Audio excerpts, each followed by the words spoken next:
The Boss Husband. Credit to the author. 622 hanggang 27. Ang mga pangalan po na nandito ay galing sa mga name generator. Kaya kung meron man pagkakatulad sa mga pangalan ng totoong tao o lugar, ito ay tunay na hindi sinasadya. Ang kwentong ito ay rated SPJ. Striktong patnubay sa mga walang jowa. Ito ay bawal din sa bata at matatandang walang asawa. Dahil natuklasan ni Justin na mali ang pagbibintang kay Marian na sinusubaybayan siya, wala siyang intensyon na maging duwag at hindi humingi ng tawad sa kanya. Gayunpaman, maaaring nagngangalit pa rin si Marian sa kanyang sinabi. Gayunpaman, tama lang na gawin niya iyon. Sa kanyang pagmamadali upang ayusin ang mga bagay sa kanya, nakalimutan ni Justin ang tungkol sa red wine at nagmamadaling umakyat kung saan siya huminto sa harap ng pinto ng silid ni Marian. Maingat na inisip ni Justin ang paghingi ng tawad. Nang lubos siyang nasiyahan, maingat siyang kumatok sa pinto na umaasang sumagot. Walang maririnig na paggalaw at ang silid ay tila walang laman, ngunit naramdaman ni Justin na si Marian ay nasa kanyang silid pa rin. Pakiramdam ni Justin ay lubos na walang magawa. Kahit nakakaunti ang kahihiyan niya, hindi niya lubos na nalilimutan ang bigat ng sitwasyon. Alam ni Justin na kung siya ay puwersahang papasok sa silid ni Marian, siya ay lilipad sa panibagong galit. Hindi na mahalaga noon kung tama o mali ang kanyang intensyon. Iniwan nito si Justin na walang pagpipilian kundi ang magpatuloy sa pagtayo sa kanyang pintuan. Marian, alam kong mali ako sa pagdududa sa iyo. Pakiusap, subukan mo lang na maging mas malaking tao at patawarin mo ako sa pagkakataong ito. Hinding-hindi kita pagdududahan nang hindi mo nalaman mo na ang totoo. Pangako, paghingi niya ng paumanhin. Namayani ang katahimikan sa silid. Nakatayo lang si Justin sa kanyang pintuan at humingi ng tawad. Tahimik siyang nakatayo doon at matiyagang naghihintay ng sagot. Ngunit lumipas ang ilang minuto ay wala pa ring sumasagot. Malinaw sa kanya na wala itong balak na kausapin siya. Naiwan si Justin na walang pagpipilian kundi ipatawag ang bawat onsa ng kanyang lakas para ilakad ang sarili pabalik sa kanyang silid, nakalimutan ang alak at naubos ang emosyon. Ang isip ni Justin ay nasa isang estado ng lubos na kaguluhan. Napuno siya ng mga iniisip tungkol sa mga hindi neresolbang isyu niya kay Talia, at ang katotohanang nagalit niya si Marian hanggang sa puntong hindi na siya mapakali na tumugon sa kanyang mga pakiusap. Para siyang kabiguan na walang pag-asa ng kaligtasan. Buong gabi siyang nagpaikot-ikot, nag-iisip kung paano gagawin ang bagay na makuha ang kapatawaran ni Marian. Kinaumagahan, kinaladkad ni Justin ang ayaw niyang katawan palabas ng kama at bumaba ng hagdan. Sinalubong siya nang makita si Marian na nag-aalmusal kasama si Sheila. Nang naisip ni Justin na lapitan siya, nakita niya ang kislap ng inis at puot sa mga mata nito. Inilapag ni Marian ang kanyang chopstick, matigas na tumayo at sinabi kay Yuna na kalalabas lang ng kusina, Yuna, busog na ako sa almusal. Palabas na ako para magtrabaho. Si Yuna, na dismayado sa kanya, ay nagsabi, ngunit Miss Marian, kakaunti ang nakain mo ngayong umaga. Hindi ako gaanong nagugutom, sabi ni Marian nang walang alinlangan. Kinuha niya ang kanyang handbag at umalis nang walang sabi-sabi. Naiwan si Justin na nakatayo sa pintuan kung saan iniwan ni Marian. Kinailangan niyang lunukin ang kanyang mahusay na ginawang paghingi ng tawad pabalik sa mga hukay ng kanyang tiyan.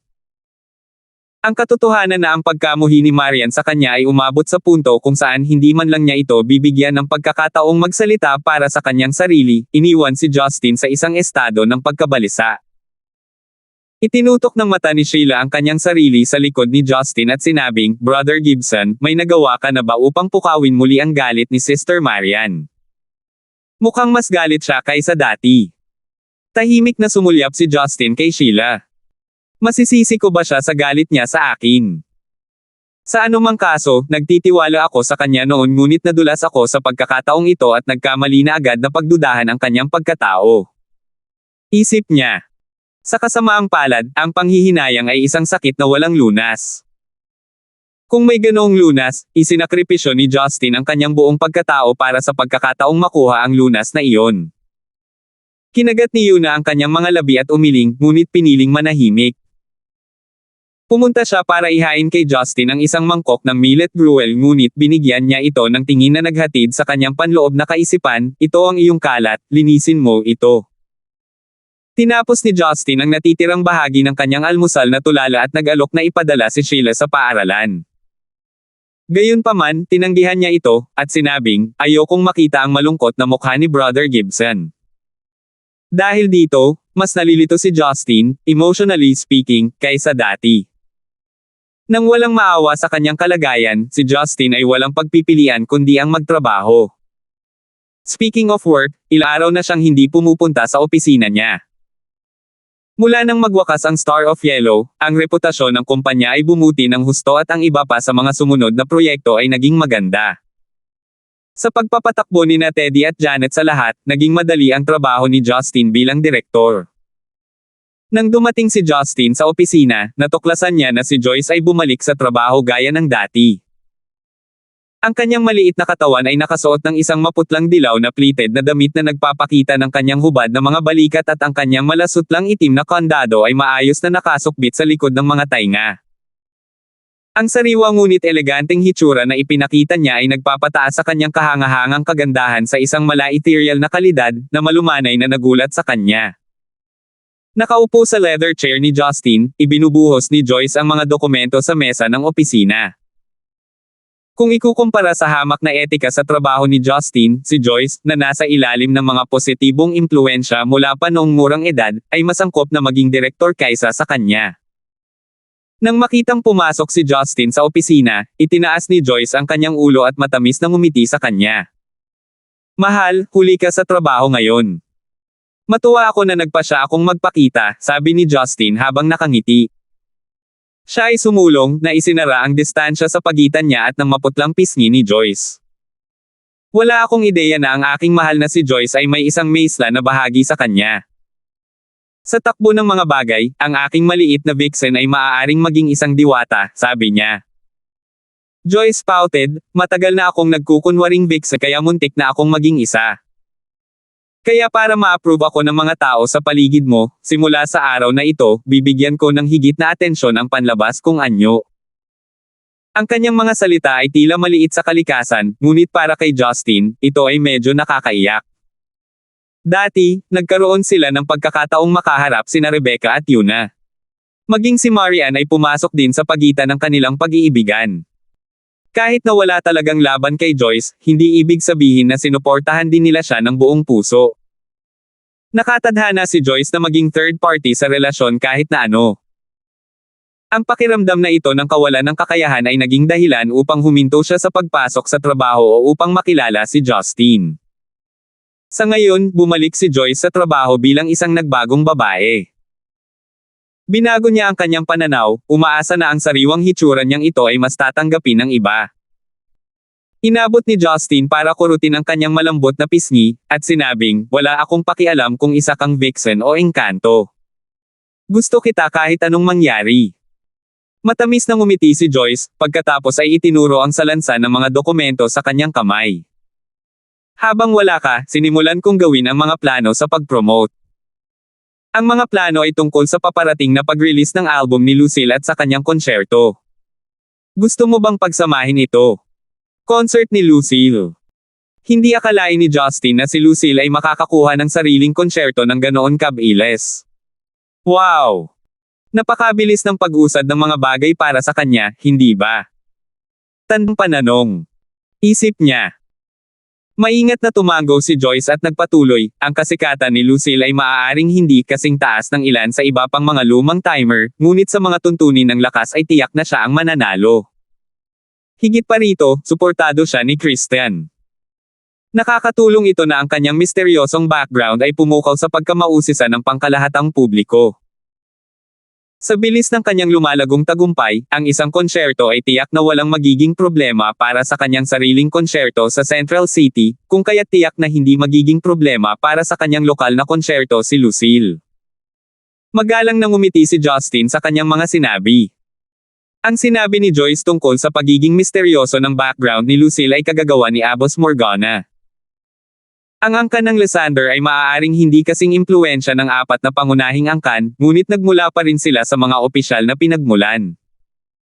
Kung ang sinumang mga bata mula sa angkan ng Lysander ay pumasok sa industriya ng libangan, tiyak na makakasama ito sa matatag na imahe ng bansa. Dahil dito, maging ang media at ang mga paparazzi ay nag-alinlangan na hukayin ang totoong backstory ni Lucille baka sila ay matarget ng gobyerno at mahuli.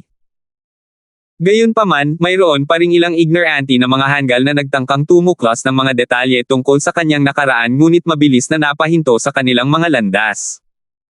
Isa rin ito sa mga pangunahing dahilan kung bakit tutol si Abbas Morgana sa pagpili ng kanyang apo sa buhay ng isang entertainer. Ngunit kahit na siya ay tila malamig at talagang malupit, ang totoo ay siya ay isang napakalaking malambot pagdating kay Lucille. Nang magsimulang ipakita ni Lucille ang kanyang dulcet tones, kaunti lang ang nagawa ni Abbas Morgana ngunit tahimik na tulungan siyang malampasan ang mga hadlang sa kanyang karera. Ngayon ay nawalan na ng mood si Justin na gawin ang mga plano, tamad siyang pumunta sa sofa sa halip at itinakip ang sarili dito. Gawin mo lang kung ano ang nakikita mong angkop. Kung ito ay sapat na mabuti para sa iyo, ito ay sapat na para sa akin. Hindi ko pa rin alam ang unang bagay pagdating sa mga ganitong uri ng operasyon. Isang Joyce ang pumili ng hindi pangkaraniwang strain sa boses ni Justin pagkatapos ay maingat na tinanong siya, "Hobby, may bumabagabag ba sa iyong isipan?" Ngumiti siya ng nakakaloko. "Masasabi mo lang mula doon. Justin, wala ka ng buhay.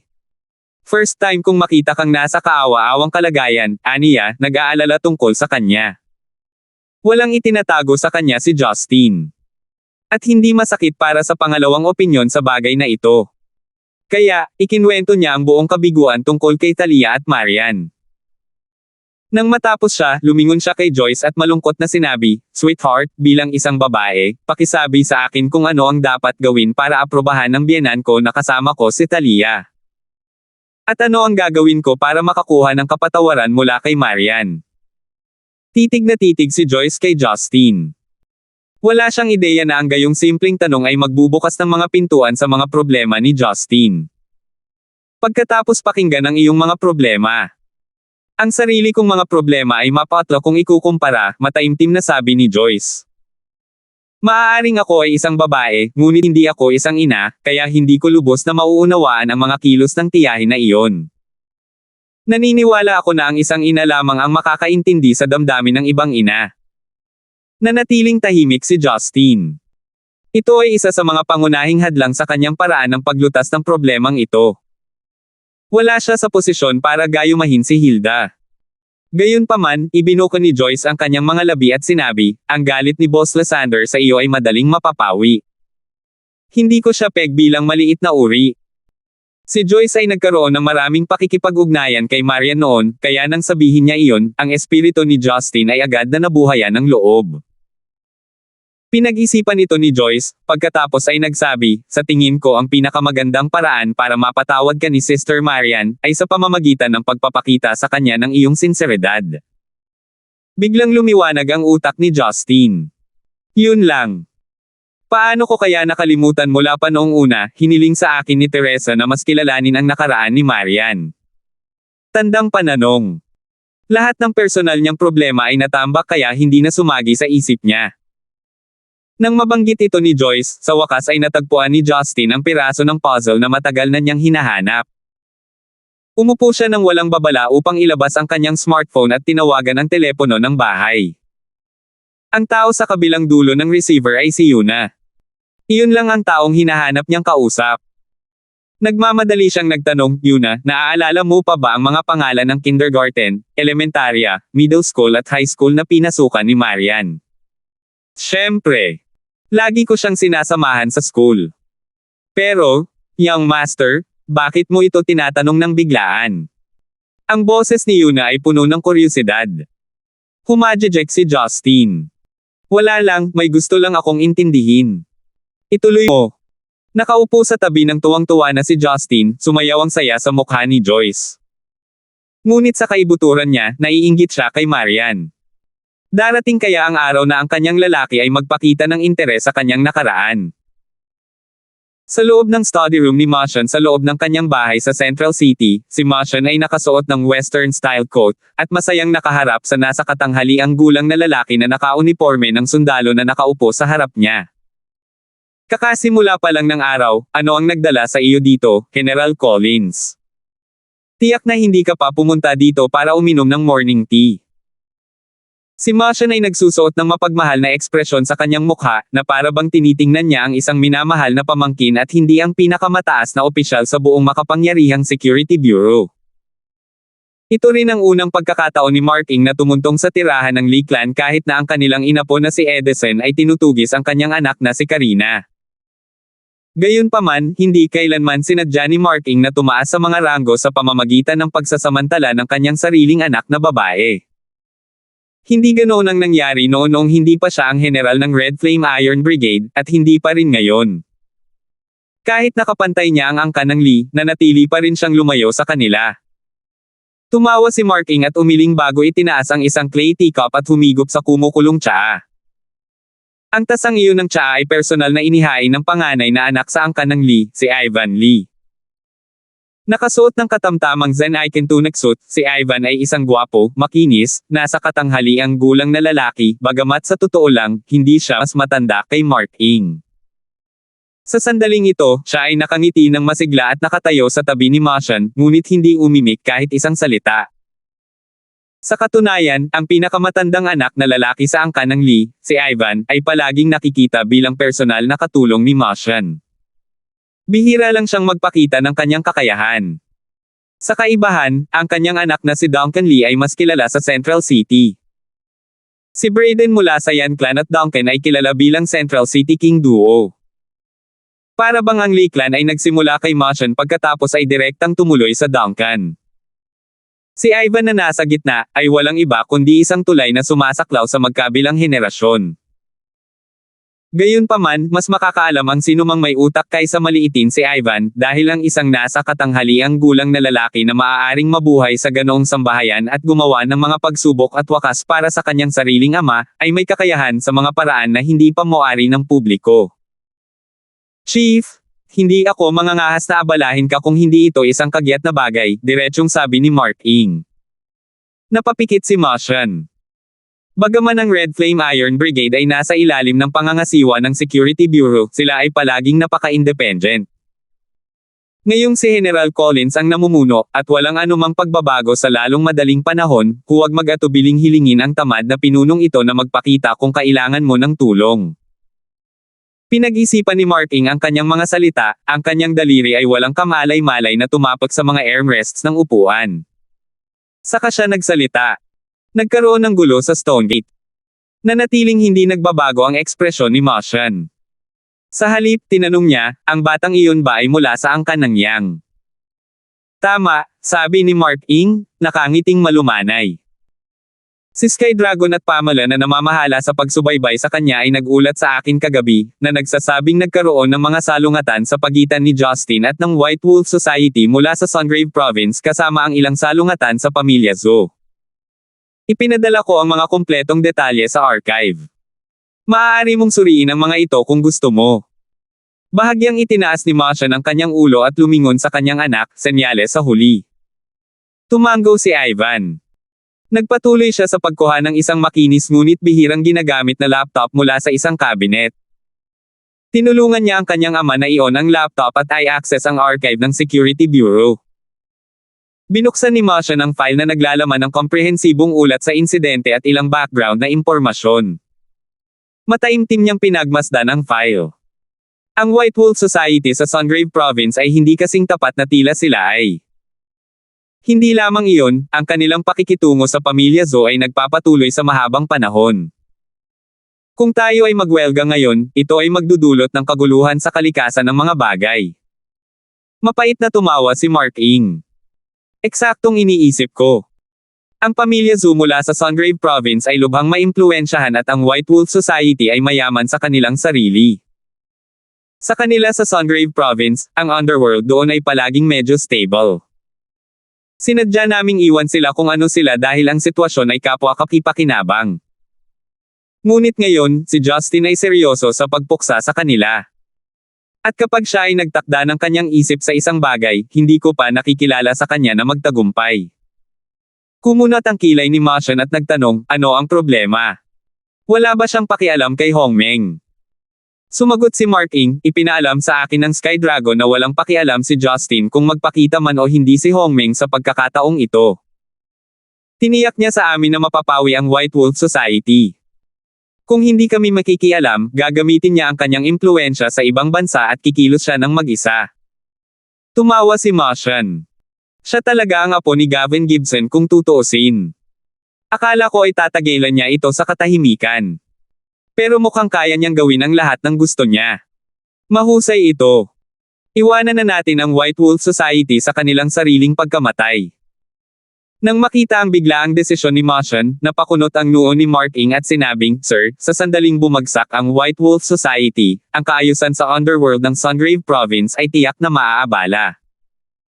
Higit pa rito, ang pamilya Zhou ay mahuhulog sa kanilang sariling estado ng kaguluhan. Nangangahulugan iyon na ang mga opisyal mula sa lalawigan ng Zhou ay kailangang muling italaga. Gayon din, hindi pa natatapos ang pambansang tao sa kaganapang ito. Hindi napapansin. Kung gayon, ano ang iminumungkahi mo?" Itinuro ni Martian ang kanyang hintuturo sa timog. Ang bata mula sa Gibson clan ay walang pakialam sa alinman sa mga ito. Kung wala si Hongmeng, kahit na ang Red Flame Iron Brigade ay makipagtulungan sa Security Bureau, malamang na hindi tayo magkakaroon ng pagkakataon laban sa kanyang dalawang mersenaryong grupo. Ano ba, hindi tayo maaaring magkaroon ng pagkakataon laban sa isang dakot ng mga miyembro mula sa Zero. Ito ay isang bagay na higit pa sa ating mga kakayahan. Sa halip na hayaan ang brat na iyon ng Gibson clan na magdulot ng malaking kaguluhan, sa halip ay dapat nating patayin ang mga brute na pinalaki natin ang ating mga sarili upang maging mas komportable. Pakiramdam ni Mark Ing ay parang nagising siya mula sa isang malalim na panaginip. Puno ng paghanga ang kanyang mga mata. All along, it was but much ado about nothing.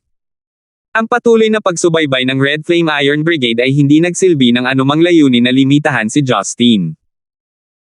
Dahil mapilit na si Justin na pabagsakin ang White Wolf Society at ang pamilyang Zhou, kung ang tanging partido na nagkaroon ng pagkakataon laban sa kanya, si Hongmeng, ay hindi sumipot, magkakaroon ito ng kapahamakan na kahihinatnan para sa kanila. Matandang Lee, ang iyong pananaw sa bagay na ito ay higit na nakapagpapaliwanag, sabi ni Mark Ing, ibinaba ang karangalan. Anyo ng address na pinuno. Tumayo siya at yumoko. Mangyaring hayaan ang Red Flame Iron Brigade na gawin ang gawaing ito. Pagkatapos ng lahat, mahusay kami sa reconnaissance. Si Martian ay hindi nagtaas ng anumang alalahanin tungkol sa bagay na iyon, at ngumisi. General Collins, dapat mong bisitahin ang angkan ng linang mas madalas. Ang anak ng aking pamangkin, si Edison, ay ikakasal sa iyong anak na si Flower Rain. Malapit na tayong ituring na mga kamag-anak. Magbuklod tayo para sa kapakanan ng ating kinabukasan. Nagdadalamati si Mark Ing dahil sa pag-unlad ng mga bagay hanggang sa yugtong ito. Naramdaman niya talaga na binaigo niya ang kanyang panganay na anak na si Karina. Ngunit alam din niya na ang angkan lang ng Lee ang makakapagligtas kay Karina, kaya ngumiti siya at magalang na tumango sa mungkahi ni Martian bago siya nagdahilan. Nang makaalis si Mark Ing, ipinahayag ni Ivan ang kanyang mga alalahanin. Pare, sigurado ka bang ipaubaya ang White Wolf Society at ang pamilyang Zhou sa kanilang kapalaran? Kung ang dalawang partido ay malipol, ang probinsya ng Zhou ay magugulo. Pinaikit ni Martian ang kanyang mga mata, pagkatapos ay sinabi, ito ay ginawa ni Justin. Kami ay walang magawang mga tagamasid kung tutuusin. Kung may anumang sakuna na mangyari, walang sino man ang maaaring talagang sisihin sa amin para sa aming hindi pagkilos. Pero, ang mukha ni Ivan ay napalitan ng hindi maintindihang tingin. Hindi ko talaga maintindihan kung ano ang iniisip ni Justin. Hindi niya magagarantiya na hindi magpapakita si Hongmeng at gagawa ng aksyon laban sa kanya. Halos hindi nag-aalala si Gavin tungkol dito. Bakit tayo mag-aalala sa ngalan niya? Humajejek si Martian. Ngumiti lang ng mahina si Ivan at sinabing, na-curious lang ako. Bakit hindi uupo at I-enjoy ang isang taong may ganitong mga pribilehiyo sa buhay? Bakit hindi na lang siya manatili sa ibang bansa at I-enjoy ang kanyang buhay doon? Ivan, sabi ni Martian habang ibinaling niya ang kanyang tingin sa maningning na pagsikat ng araw mula sa bintana. Ang katotohanan na ang bata ay nakaligtas ng ganito katagal ay itinuturing na bilang isang himala. Hindi mo dapat gamitin ang normal na loika para bigyang katwiran ang kanyang puugali. Pagkatapos ng lahat, walang sino man ang tunay na nagtitiwala kapag nahaharap sa isang hindi kilalang variable. Si Ivan ay nag-isip tungkol sa pananaw ng kanyang ama sa katahimikan. Gavin, tahimik na bulong ni Martian sa kanyang sarili, nakuha mo ang aking lubos na paggalang. 623. Matatagpuan sa hilagang labas ng Stonegate, ay isang hanay ng mga anti-gang bahay na itinayo sa gilid ng ilog. Sa gitna ng mga halaman, ang mga bahay ay nagpakita ng isang kapaligiran ng kagandahan at katahimikan. Ang lugar na ito ay dating tahanan ng mga pinakatanyag na institusyong pang-edukasyon ng Stonegate. Dahil sa pagdami ng populasyon sa nakalipas na ilang taon, marami sa mga institusyon ang nagtungo sa sentro ng lungsod upang higit na mapaunlakan ang kanilang lumalawak na network ng mga mag-aaral. Ngayon ang lahat na natitira sa lugar ay ang una at pinakamatandang institusyon na itinayo sa loob ng mga hangganan ng Stonegate. Ito ang iilan na nakatiis sa pagsubok ng panahon. Ang isa sa mga institusyong iyon ay pinangalan ng Yellow High School. Nababalot ito ng makakapal na baging na bumalot sa magkabilang gilid ng gate ng paaralan. Sa lampas ng mga tarangkahan ay nakatayo ang ilang mga simento na simento. Ang bawat isa sa kanila ay humantong sa sarili nitong 4 hanggang 5 palapag na mataas na akademikong gusali. Ito ay isang institusyon na halos hindi mamumukod tangi sa mga mata ng casual na pedestrian. Si Justin ay isa sa napakakaunting tao na nakatapak sa institusyon ng walang anumang kaugnayan dito. Naglalakad siya sa isang walkway na sementado ng mga bato habang tinatahak niya ang isang grape trellis patungo sa gate ng paaralan.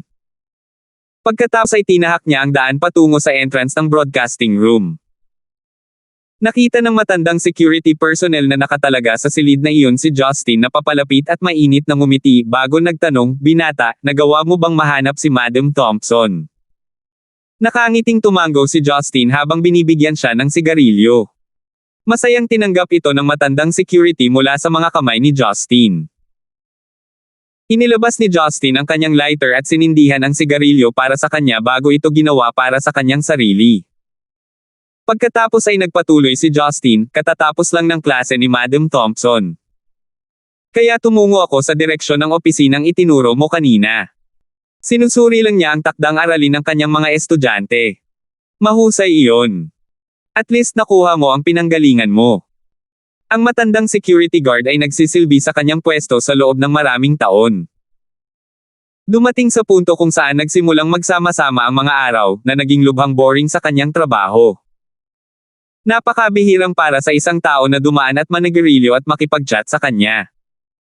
Kaya natural, napaka-welcome niya sa mabait na kilos ni Justin. Pero salamat pa rin sa iyo, kuya. Kung wala ka, gumagala ako ng walang patutunguhan sa paligid ng paaralan. Mas matagal pa sana akong mahanap kung sino ang hinahanap ko, patuloy ni Justin na may malalim na pagpapahalaga sa kanya. Buong pagmamalaking sagot ng matandang security guard, halos 30 taon na akong nagtatrabaho sa paaralang ito. Walang hindi ko alam. Ang mga pangyayaring naganap halos 10 taon na ang nakararaan ay sariwa pa rin sa aking isipan gaya nung nakaraan. Ipinagpatuloy ni Justin ang pag-uusap sa pamamagitan ng paglabas ng isang serye ng mga tanong tungkol sa mga nakaraang kaganapan na nangyari sa paaralan, mahalaga man ito o hindi gaanong mahalaga. Tuwang-tuwa ang matandang security guard na i-release ang mga kaganapan habang siya ay masigasig na nag-uusap. Si Justin ay nakinig ng mabuti, lalo na sa mga kwento ng alma mater ni Marian. Sinaliksik ni Justin ang tungkol sa mga nakaraang elementarya at junior high school ni Marian na partikular na itinuro ni Yuna. Natuklasan niya na ang dalawa sa kasamaang palad ay sumanib sa mas malalaking paaralan, kaya imposibleng mahanap ang dating upuan ni Marian sa klase, o ang mga tagapagturo na minsang nagturo sa kanya. Gayunpaman, sa kabutihang palad para sa kanya, ang Yellow High School ay nagtagumpay sa pagsubok ng panahon at nakatayo pa rin kung saan ito ay ilang taon pagkatapos umalis ang ibang mga paaralan. Kahit na hindi ito masyadong kilala sa Stonegate dahil sa sira-sirang panlabas nito, ang kalidad ng edukasyon ay isa pa rin sa pinakamahusay sa lugar. Ang Yellow International ay isang malaking negosyo. Ang isang maliit na pamumuhunan na inilagay ng isang korporasyon sa isang paaralan ay hindi isang pangkaraniwang tanawin. Nahanap ni Justin, sa pamamagitan ng matandang security guard, ang guro ng klase ni Marian. Tinawag siya ng lahat na Madam Thompson. Hindi na niya tinuruan ang mga mapanghamong senior year students dahil sa kanyang edad. Sa halip, ipinaubaya niya ang kanyang sarili sa mas kaunting mga responsibilidad sa pamamagitan ng pagkuha ng mga klase sa freshman na nangangahulugan ng mas kaunting workload para sa kanya. Nang lumapit si Justin sa kanya, nagulat siya nang malaman niyang asawa siya ni Marian. Tinitigan siya nito na puno ng pagkalito ang mukha para sa mas magandang bahagi ng kanilang pag-uusap. Sa hitsura ng mukha ni Madam Thompson, naiintindihan ni Justin ang kahulugan nito nang hindi kailangang marinig ang kanyang pagbigkas ng kahit isang salita. Ito ay nabaybay lamang. Paano nahulog si Marian sa isang tulad niya? Maliwanag na kahit ilang taon pa ang lumipas, hindi nawala ang presensya ni Marian sa puso ng kanyang guro. Gayunpaman, dumating si Justin na handa. Kung lalapit siya sa guro at magsisimula sa pagsasabing si Marian ang asawa ko at narito ako para mas maunawaan ang kanyang dating buhay estudyante, nang walang anumang ipinakitang ebidensya, walang paraan na maniniwala siya sa kanya. Not to mention a woman like Marian most likely had a parade of men after her. Nang mapansin ang kaina-hinalang tingin ni Madam Thompson, kinuha ni Justin ang kanyang marriage certificate kay Marian. Hindi pa rin kumbinsido si Madam Thompson sa sertipiko. Hanggang sa nagsimulang ilarawan ni Justin ang background ni Marian, at kung paano ipinakilala ni Yuna ang paaralan sa kanya bago siya naniwala sa kanya. Sa pagitan ng kanilang pagpapakilala at ng oras kung saan natapos ang paaralan, sinamahan ni Justin si Madam Thompson habang umiikot sila sa compound ng paaralan. Kinuha ito ni Madam Thompson para ikwento ang nakaraan nila ni Marian. Maaaring ito na ang pinakamatagal na ginugol ni Justin sa pakikinig sa kasaysayan ng sinuman. Sa 2 oras na pinagtuunan ng pansin ni Justin, naisip niya ang bawat eksena ng mga pangyayaring ipinakita sa mga flashback ni Madam Thompson. At doon sa gitna ng lahat, ay isang hindi pamilyar na bersyon na Marian. Isang Marian na hindi niya nakilala. Nang malapit nang matapos ang paaralan, atubiling nagpaalam si Justin dahil naiintindihan niya na may iba pa siyang mga gawain na dapat asikasuhin. Ngunit bago siya umalis, pumasok si Justin sa huling tanong. Nalulungkot ka ba na hindi bumisita si Marian pagkatapos ng lahat ng mga taon na ito? Na may magiliw ng ngiti, sumagot si Madam Thompson, sa buong taon ng aking karera sa pagtuturo, ang dami ng mga estudyanteng naturuan ko ay maaaring maging libo-libo. Kung ang bawat isa sa kanila ay babalik upang bisitahin ako, hindi na ako makakapagtrabaho ng mapayapa. Ngunit natutuwa lang akong malaman na si Marian ay naging CEO na ng Yellow. Siya ay gumagawa ng higit na mas mahusay kaysa sa karamihan ng mga mag-aaral. Dahil doon, nasiyahan ako sa personal na mga estudyante. Mas magugulat ako kung talagang binisita niya ako. Medyo emosyonal si Justin.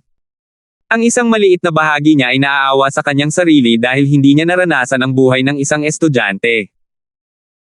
Ang girong ito ay maaaring naging isang mabagsik at hindi sumusunod na tagapagturo. Ngunit ngayon habang binabalikan niya ang mga kwento ng kanyang mga nakaraang mag-aaral, nakilala siya bilang isang mapagmalasakit at mahabagin na ina. Sa mga masalimuot na emosyong ito sa loob, muling nakasalubong ni Justin ang matandang security guard sa kanyang paglabas at nagpas siyang makipag-usap ng mabilisan bago matapos ang paaralan. Ang matandang security personnel ay marubdob na kinamayan si Justin, umaasa na siya ay muling dumaan, na nag-iwan kay Justin na medyo awkward. Siguradong bored talaga ang lalaking ito sa trabaho. Naisip ni Justin. Naglalakad papunta sa parking lot, iginuhit ni Justin ang kanyang susi ng kotse para makabalik, bago niya napansin ang isang pamilyar na presensya. Mula sa malayo, isang kaakit-akit na figure na nakasuot ng puting blusa at isang pares ng sky blue skinny jeans na maganda ang gumagalaw sa pedestrian alley sakay ng kanyang bisikleta. Ang kanyang maitim na morena na buhok na eleganteng lumilipad sa hangin ay nagbunsod ng isang makitid na sulyap mula kay Gibson Chan nang makilala niya ang may-ari ng nakakabighaning ngiting iyon. Ito ay isang taong matagal na niyang hindi nakilala, si Hannah Lane. Hannah! Nagulat si Justin, nasa sabik na nakatagpo siya ng isang matandang kaibigan. Agad na nakilala ni Hannah, na nagbibisiklete sa kanyang bisikleta, ang kanyang boses. Hinailan niya ang preno para ihinto ang kanyang bisikleta. Ang kanyang unang reaksyon ng pagkagulat ay mabilis na naging isang maliwanag na ngiti bago siya sumagot, "Justin, anong ginagawa mo dito?" Sina Justin at Hannah ay parehong dahan-daang lumapit sa isa't isa. Halos isang taon na silang magkakilala.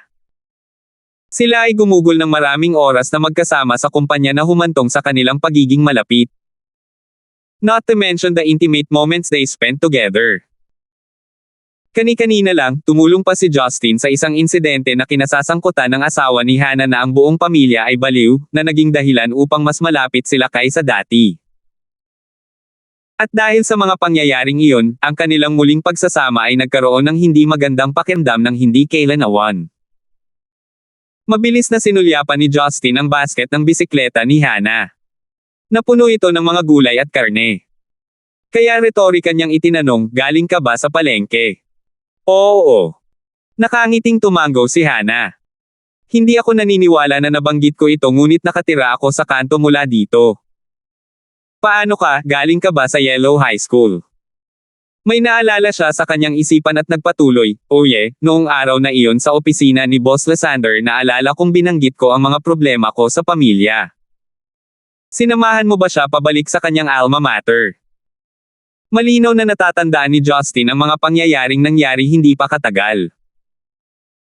Inimbitahan ni Marian si Hannah sa kanyang opisina, at nag-alok na bayaran ang mga medikal na bayarin ng kanyang ama kapalit ng ilang mga sognay.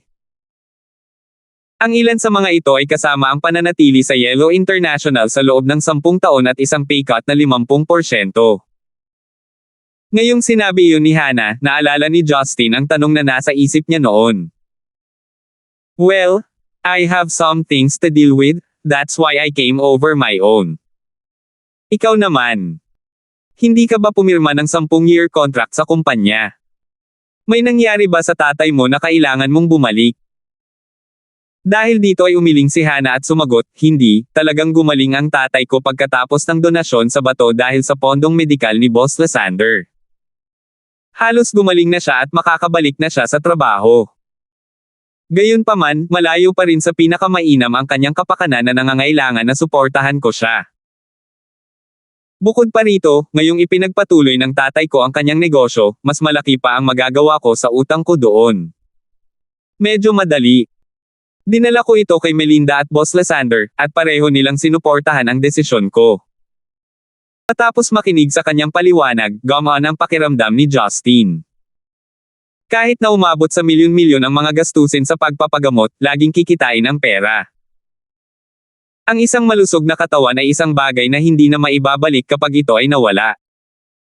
Pero nang matapos ang topic ay ganoon din ang usapan. Matagal nang hindi nagkita sina Hannah at Justin. Ang biglaang pagkikita ay nag-iwan sa kanila sa isang awkward na sitwasyon, walang anumang ideya kung paano itutuloy ang pag-uusap. Natahimik si Hannah saglit bago siya nagbigay ng nahihiyang maliit na ngiti. "Dahil nandito ka, bakit hindi mo ako sundan sa aming tindahan ng glutinous rice ball? Ang aming recipe ay ipinasa sa mga henerasyon. I can guarantee that it is not your typical dessert." Si Justin ay may malawak na ngiti sa kanyang mukha. Paano ko makakalimutan? Gusto ni Maria ng glutinous rice balls mula sa lugar ni Hannah. Kung magdadala ako ng ilan sa akin, tiyak na makakatulong ito sa aking sitwasyon. Kaya kusang tinanggap ni Justin ang kanyang imbitasyon. Si Hannah ang nanguna sa kanyang bisikleta habang si Justin ay nakasunod sa kanyang sasakyan habang dahan-dahan silang naglalakad patungo sa storefront. Ang tindahan ng glutinous rice balls na pag-aari ng pamilya ni Hannah ay may anti-gong pananaw. Ang storefront ay naglalaman ng isang karatula na may mga salitang Lane's Glutinous Rice Balls. Sa gilid nito ay ang mga talata na naglalarawan sa kasaysayan ng negosyo ng kanilang pamilya. Matatagpuan sa pagitan ng isang hilera ng mga hip na restaurant at kainan, ito ay medyo nakakalungkot na sabihin ang hindi bababasa. Ngunit gayunpaman, may nakakagulat na mahabang pila sa labas ng shop.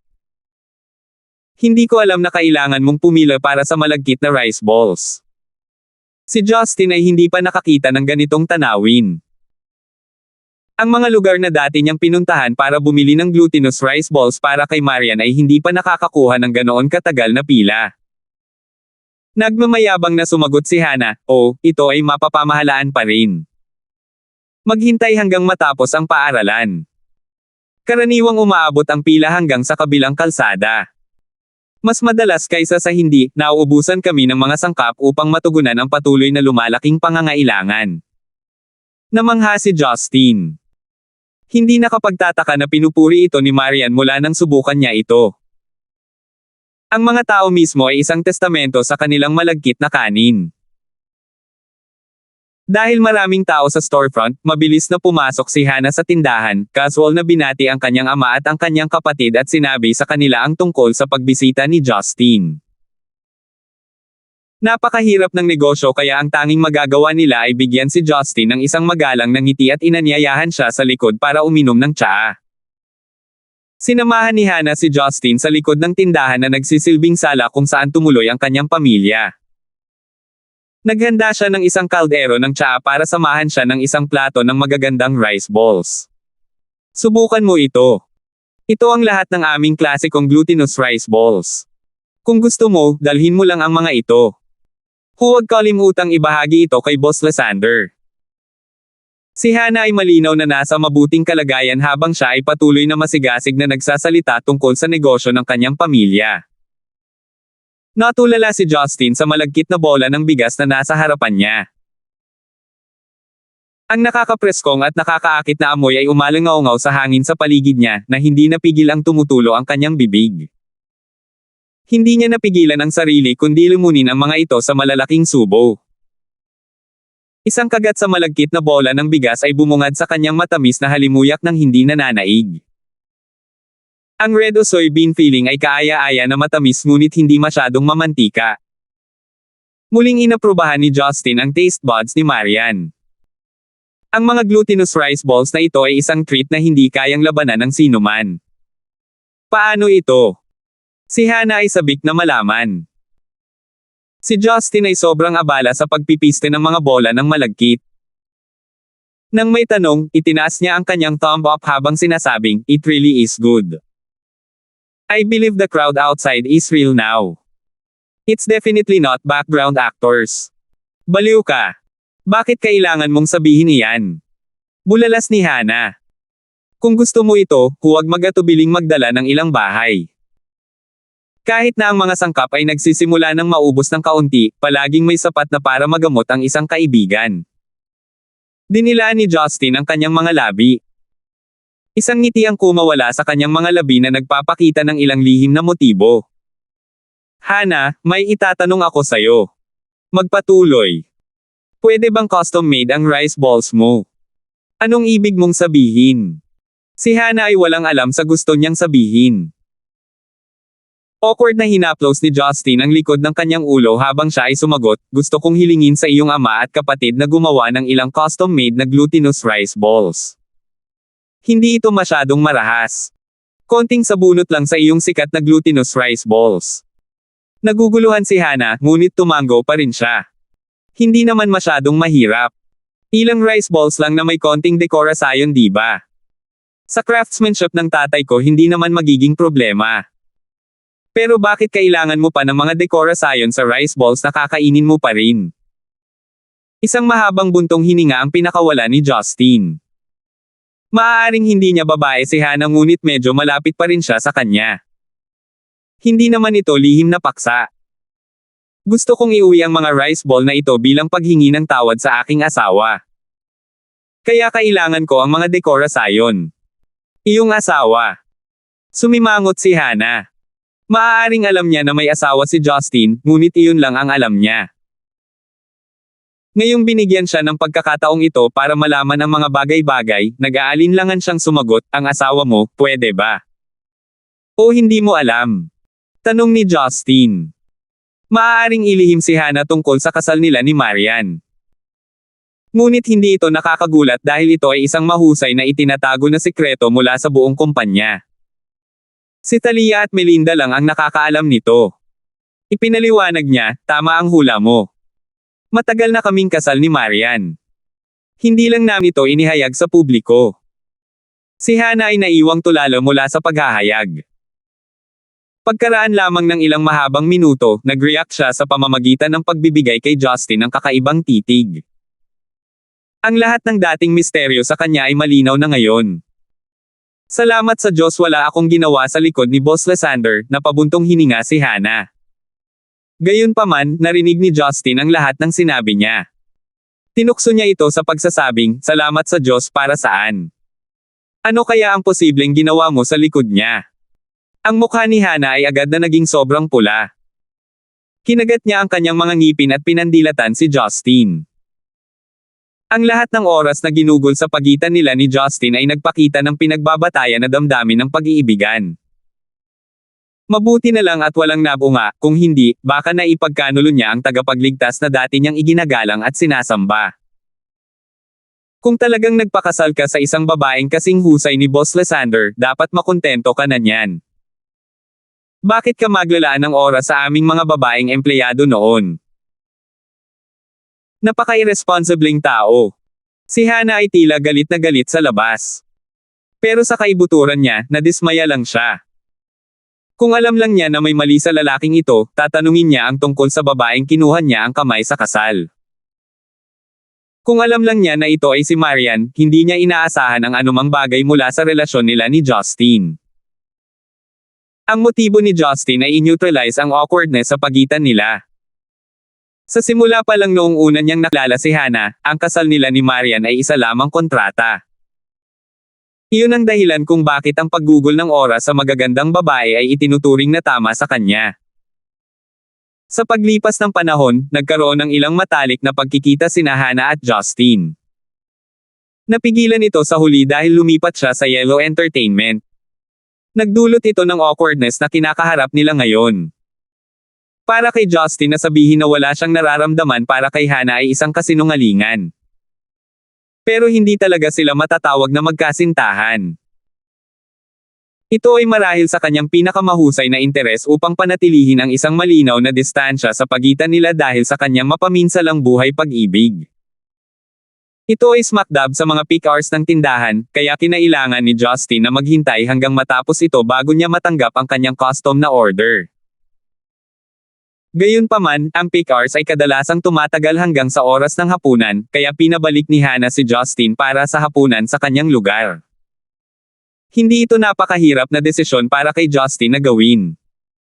Sinigurado niyang tatawag siya pabalik sa bahay para ipaalam kay Yuna na kakain siya sa labas habang binibisita ang isang matandang kaibigan. Makalipas ang bahagyang mahigit isang oras ay hangupa na ang karamihan ng mga estudyante. Hanggang noon lamang nagawa ng ama ni Hannah na magkamot ng sapat na oras para kay Justin at sa kanyang custom na order ng glutinous rice balls. Nang ibigay sa kanya ni Justin ang kanyang kahilingan, nalilito si Old Lane. Nagsimula siyang magtaka kung ang kanyang katandaan ay nakakaapekto sa kanyang pandinig. Si Hannah naman ay tumatawa ng histeryoso sa utos ni Justin. Ito ay bilang katawa-tawa bilang sila ay dumating. Sa kabilang banda, nanatiling tuwid ang mukha ni Justin at mahigpit na hinawakan ang nakakunot na mga kamay ni matandang Lane habang same time na nagsusumamo, Tito Lane, mangyaring tulungan mo ako. Ang kanyang mga salita ay maaaring mukhang kakaiba ngunit si Old Lane ay sumang-ayon pa rin. At kaya nagpunta siya upang ihanda ang mga bola ng malagkit. Habang naghihintay, napansin ni Justin na nag-vibrate ang kanyang telepono. Si Roslyn iyon. Naalala niya ang pagsusumamo sa kanya na alagaan si Sheila at magsagawa ng detalyadong background check sa babaeng Deborah na ito. Ngayong nakipag-ugnayan na sa kanya si Roslyn, tiyak na natapos na niya ang kanyang pagsasaliksik. Dahil doon, agad niyang tinanggap ang tawag. 624. Wala pang isang segundo pagkatapos sagutin ni Justin ang tawag, sumigaw si Roslyn sa telepono bago pa man siya makapagsalita. Tuwang-tuwa siya, sumigaw siya, "Hubby, mahal na mahal kita." Paano mo nagawa iyon? Kaya tila kahit ang militar at ang mga espesyal na puwersa ay sumunod sa iyong mga utos. Ang kinalabasan ng iyong mga utos ay medyo kawili-wiling sabihin ang hindi bababasa. Inilayo ni Justin ang telepono sa kanyang tainga dahil sa malalakas na tunog na nanggagaling dito. Dahil sa pangkalahatan ay isang composed na tao si Roslyn, alam niya na dapat may nangyari sa underworld. Ilang taon ka na? Kailangan mong ihinto ang pagmamalabas at matutong manatiling kalmado. Maaari mo bang sabihin sa akin kung ano ang nangyari ng dahan-dahan? Tanong ni Justin, nakasimangot at walang magawang ngumiti. Hindi nasiyahan, sumingot si Roslyn sa telepono. Pagkatapos ay nagtanong siya, Hobby, hindi mo alam. Hindi ba't ikaw ang nasa likod ng insidente ng White Wolf Society? White Wolf Society. Nag-isip sandali si Justin bago naalala ang kanyang pagkikita at pakikitungo sa kanila. Nakangiting nagtanong, bakit, may nangyari ba sa kanila? Kinuha ito ni Roslyn bilang hindi alam ni Justin ang sitwasyon. Kaya ipinaliwanag niya ng maikli ang sitwasyon. Ngayong umaga, ang punong tanggapan ng White Wolf Society na matatagpuan sa Sungrave Province ay tinanggal ng militar. Napapaligiran pa sila ng mga espesyal na puwersang nakatalaga doon. Ang White Wolf Society ay may isang disenteng bilang ng mga individual na may mataas na kasanayan. Bilang resulta, hindi sila pumayag na isuko ang kanilang mga sarili at gumanti. Gayunpaman, ang dami ng mga taong nakaharap nila ay lumampas sa kanilang mga naunang pagpapalagay. Sa huli ay humantong ito sa kanilang pagkatalo. Ang White Wolf Society ay karaniwang ginawa para sa ang tanging dahilan kung bakit nila napalawak ang kanilang mga network ay dahil sa kanilang relasyon sa iba't ibang opisyal ng gobyerno at sa pamilyang Zhou. Ngayong bumagsak ang pamilya Zhou, wala na silang pagkakataon, sabi ni Roslyn na may kagalakan. Malapit nang mahuhulog ang Sungrave Province sa kaguluhan, na magbibigay daan sa akin na makapasok at mag-takeover ng mas madali kaysa dati. Si Justin ay hindi masyadong nagulat. Nagulat na lang siya na ganoon kahusay ang Red Flame Iron Brigade, hindi nila pinag-isipan ng matagal ang kanyang mga salita. Hiniling niya at kalahating nagbanta sa Red Flame Iron Brigade na parusahan ang White Wolf Society. Naniniwala siya na ang kanyang kahilingan ay hindi makatwiran para sa kanila. Ito ay maaaring siya mismo ang humarap sa sitwasyon o sila mismo ang humarap dito sa kanyang lugar. Natural, mas mabuting tanggalin na nila ang isang sindikato ng regional na underworld. Bagamat magkakaroon ng kaguluhan sa loob ng maikling panahon, maaari nilang iligtas ang kanilang reputasyon at mga aksyon sa pamamagitan ng pagbuo ng isang mas magandang imahe para sa gobyerno sa pamamagitan ng pagpapabuti ng buhay ng mga sibilyan. Natuwa si Roslyn sa pangyayaring iyon.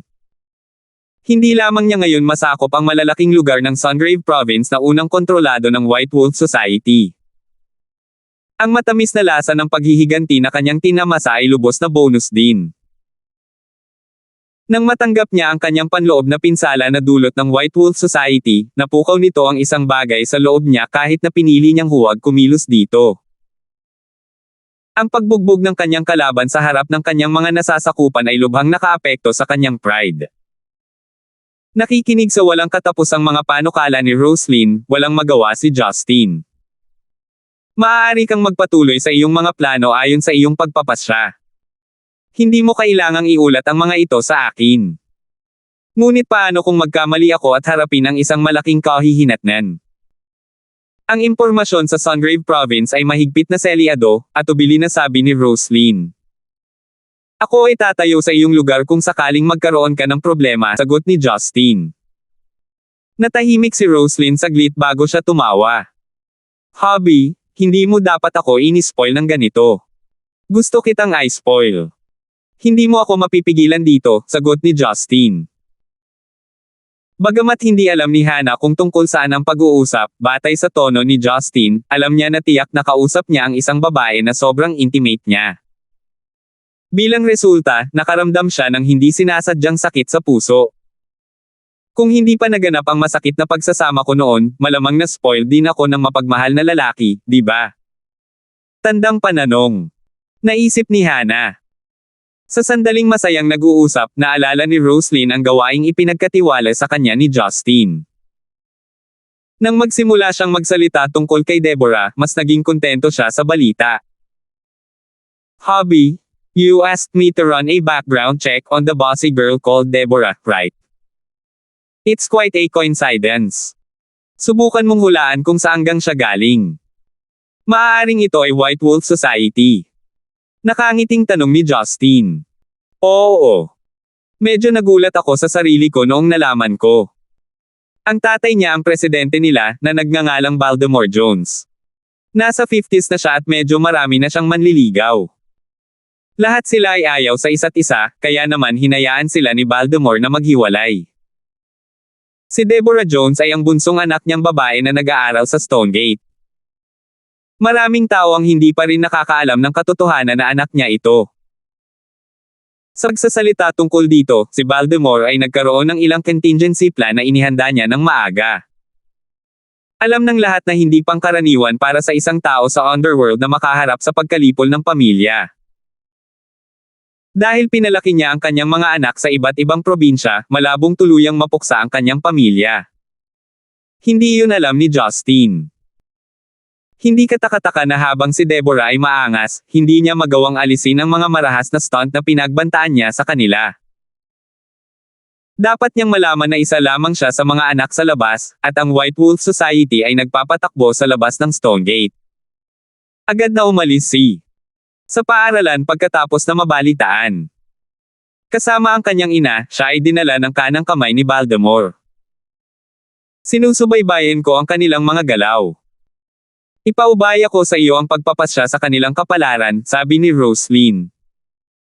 Saglit na nag-isip si Justin at sinabing, kalimutan mo na sila. Kahit na tumakas sila, hindi sila mabubuhay ng comfortable. Hayaang may ibang humarap sa kanila. Hindi tumutol si Roslyn.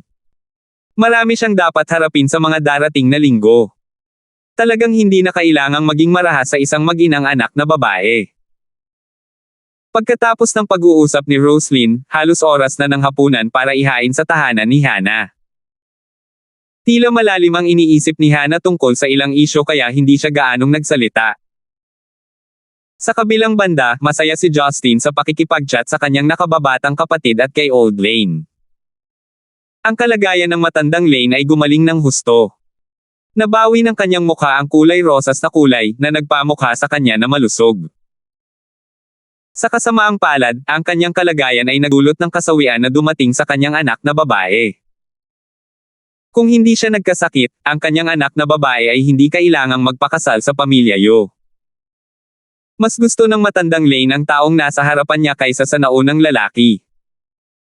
Gayunpaman, ibinasura ni Old Lane ang kanyang intensyon nang ipaalam sa kanya ang kasal ni Justin. Ang mga matatanda ay may simple at prangka na pag-iisip. Gaano man kagaling ang isang lalaki, hindi siya makakasama ng ibang babae kung siya ay kasal. Naghanda pa ang matandang Lane ng ilang green tea pagkatapos kumain. Noon, binanggit ni Maria na siya ay napakahusay sa paggawa ng tsaa. Tiningnan ni Justin ang ordinaryong tea set na inililipat ng matanda nang nagmamadali hanggang sa maihain sa kanya ang isang tasa ng mabangong tsaa.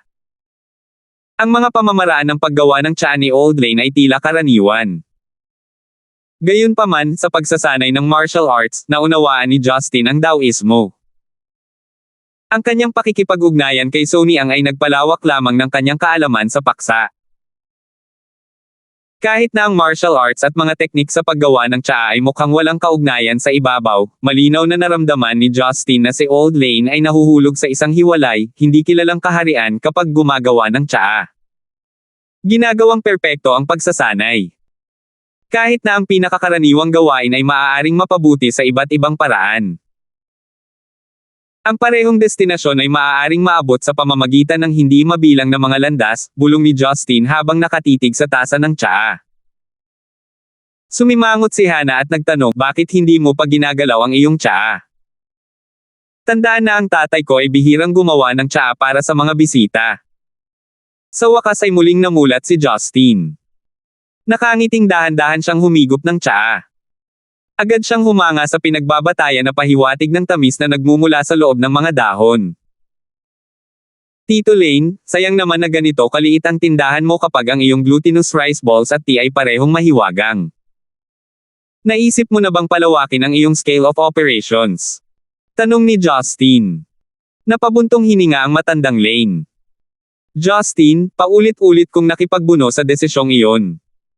Ang pamamaraan at recipe ng paggawa ng rice balls ay ipinasa sa ating mga ninuno. Ang pagbebenta sa kanila ay isang tahasang kawalang galang. At saka, kung tayo ay magpapalawak, mangangailangan tayo ng malaking halaga ng kapital upang matustusan ang pagpapalawak. Malungkot na sinabi ni Hana, noong malakas at malusog pa ang tatay ko, nag-alok ang isang kumpanya na bilhin ang recipe namin, at handang tustusan ang pagpapalawak namin. Gayunpaman, hindi maaaring ibenta ang craft na exclusive sa aming pamilya, at hindi sila handang mangolekta lamang ng mga interes mula sa kanilang kapital. Pinunasan ni Justin ang kanyang ilong. Walang sino man ang bukas palad na mag-aalok na palawakin ang isang negosyo ng rice ball nang hindi nakukuha ang mga lihim ng kanilang pamilya.